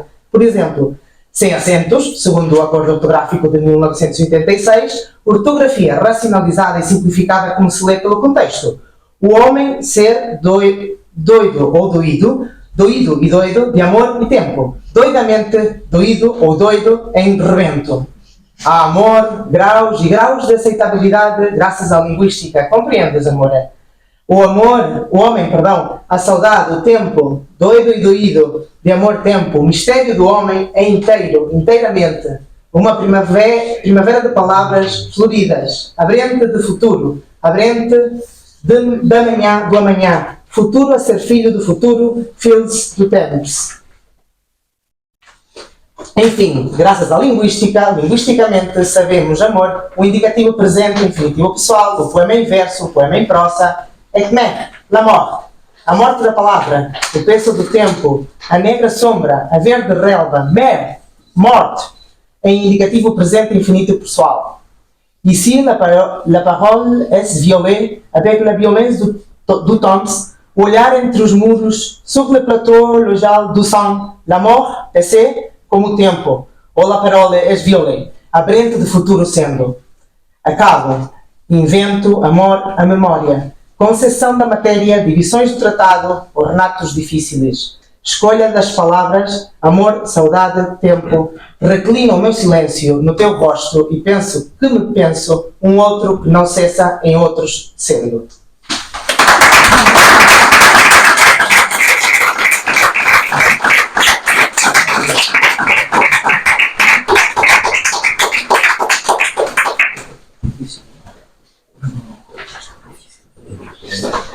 Agora vão ficar todos velhos, porque eu quero saber.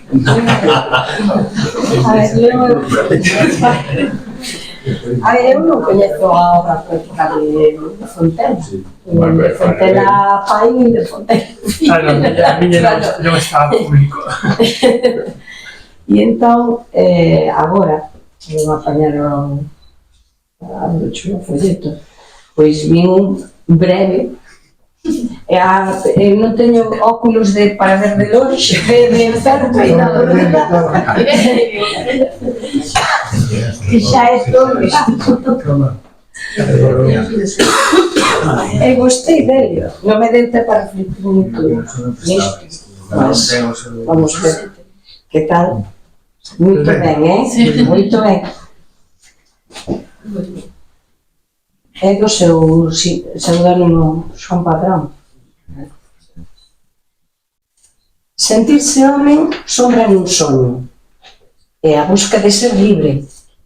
Que calcañar de Aquiles o tempo. Que rebento cando o sol se pon exausto. O tempo pasa, eu ainda neste espín paso o tempo, do tempo deu de min. Súbita brisa da saudade, tremente a alma, corpo partido, transido dentro dos teus ollos. Podía pensar, partillar a vida, como se no ventre do tempo non fose homen de vez. sabendo da carne e da liberdade que non há. Ou, que belo escudo tempo este silencio sen nome, engrinaldado nas horas e no pincel mollado. Que desexo de futuro meu canto? Son palabras.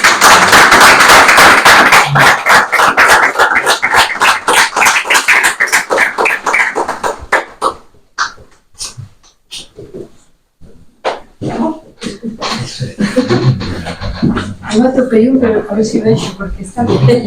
Tamén están os óculos. Eso que está allá. É reservado. Eu tenho un problema. Galiza, ese pan incerto entre fronteiras de España e Portugal. Vertixen e aleluia. Poesía perdida no mar. O soño e o nevoeiro, guerra da cal. Esa poesía amável, camiño do tempo, no tinto de norte a sul, azul. Rumoroso rumor, Galiza, grito da terra, Portugal, e ese nome, fontela de saudade, a borbollar os camiños do mar, esa ficción, a fonte e o río, o mar santo, Galiza de Portugal, poema sentimental. De estatua, pedra, poema e outras naos do mar, entre os dedos horizonte, esa memoria incompleta, perdida no mar, Galiza de Portugal.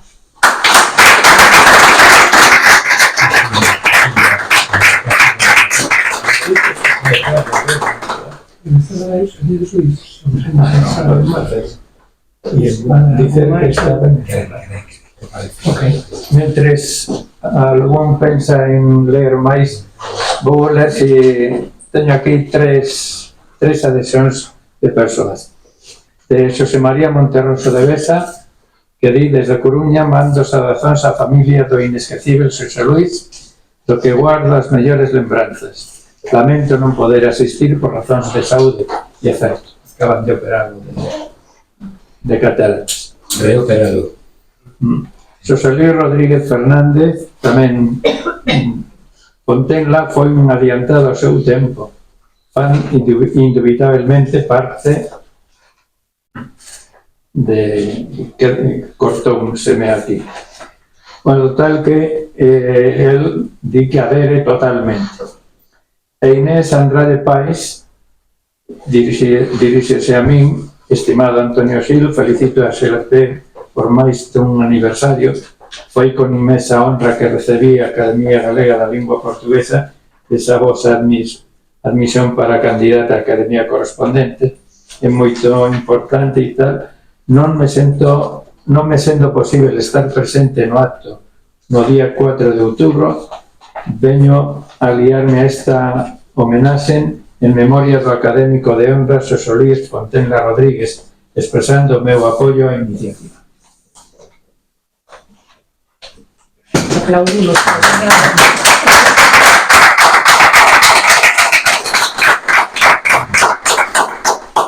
Incitei algunhas máis.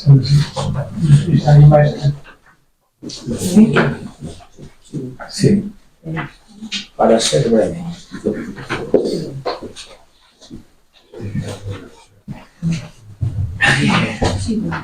É máis fácil para mí ler cousas breves do que o esforzo de Antía, pois especialmente.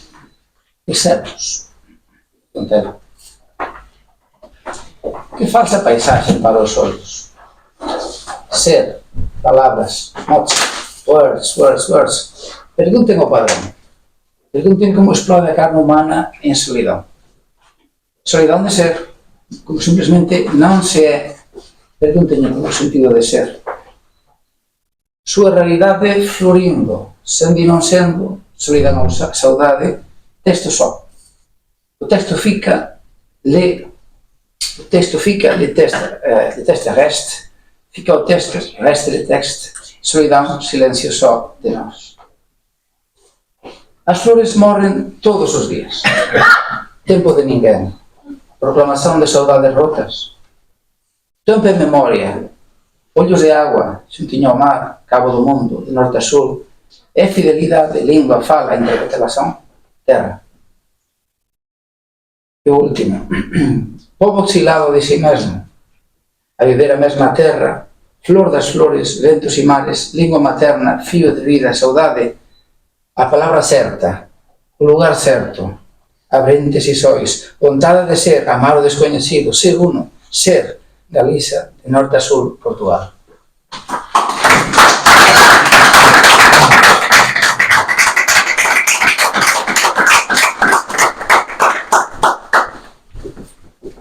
Alguén máis quer ler algún poema? Entón, Xi, queres que comece a encerrar? Ben, eu sí que escollí un poema breve, só porque para poder aproveitar o ensello e falar do libro, que é Poemas de París, porque acho que é un libro interesante, xa dixemos o outro, o mapa da palabra, porque en Poemas de París cada poema está dedicado a un amigo, non? E conforme foi unha persoa que conforme andou a idade e o tempo foi sendo un bocado máis feliz con os amigos, penso que é un poemario lindo, porque cada poema, como digo, está indicado a quen lle dedica. E dedicas a alguén que xe non pode estar aquí, entón por eso, ese motivo. Isaac Alonso Estraviz. Tiramos no miño o pasaporte da España e retornamos ao noso país, descartando a fuxida inevitable. En días sen pausa en que parou o tempo. Tiramos no miño o pasaporte da España e voltamos para sermos nós novamente a quen e a ben.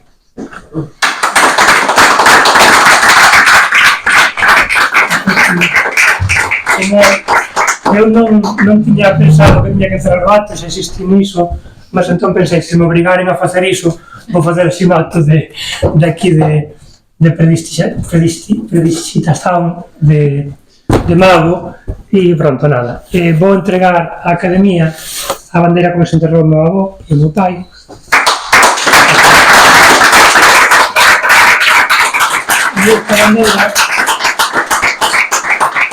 E esta bandeira non a encontrei a tempo cando foi enterrado o meu pai, mas era co que quería ser enterrado, entón, lógico que vayan xuntas.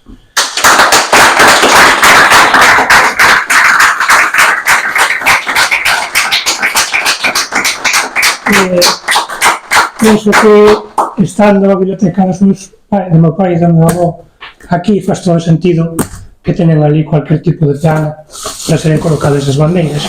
É un pouco ese a miña proposta. E depois quería entregar, isto xa é quase pode ser memoria histórica, moitos dos carimbos de Amigos da Cultura, da Fundación Europea de Bequeira, do ensino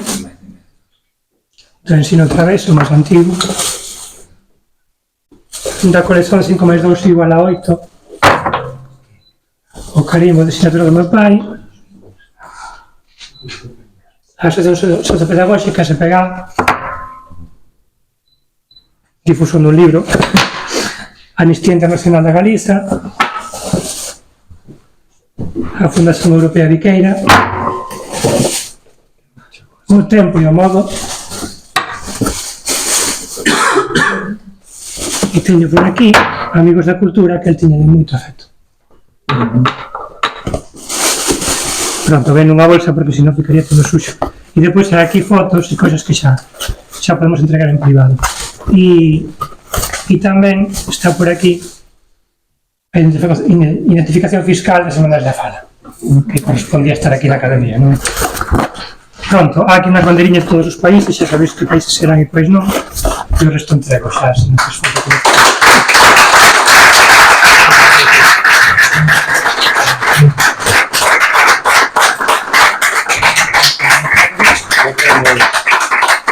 Bueno, otra vez, para non ficar a ver como é.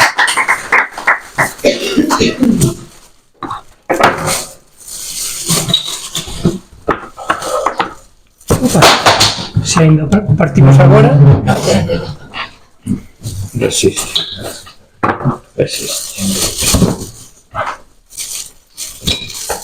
Bom. Non estou Bom, é o micro. non foi unha caixa así moito Bom, pois podemos dar por terminado por agora, porque podemos continuar noutras ocasións deste acto Día da Academia Galega da Lingua Portuguesa, dedicada, creo, bien merecidamente a José Luis Fontenla Rodríguez. Fontenla, para mí, Fontenla. Era como no, vamos, él creo que me trataba de Gil, simplemente. No sentido honesto da palabra. Levantamos o acto.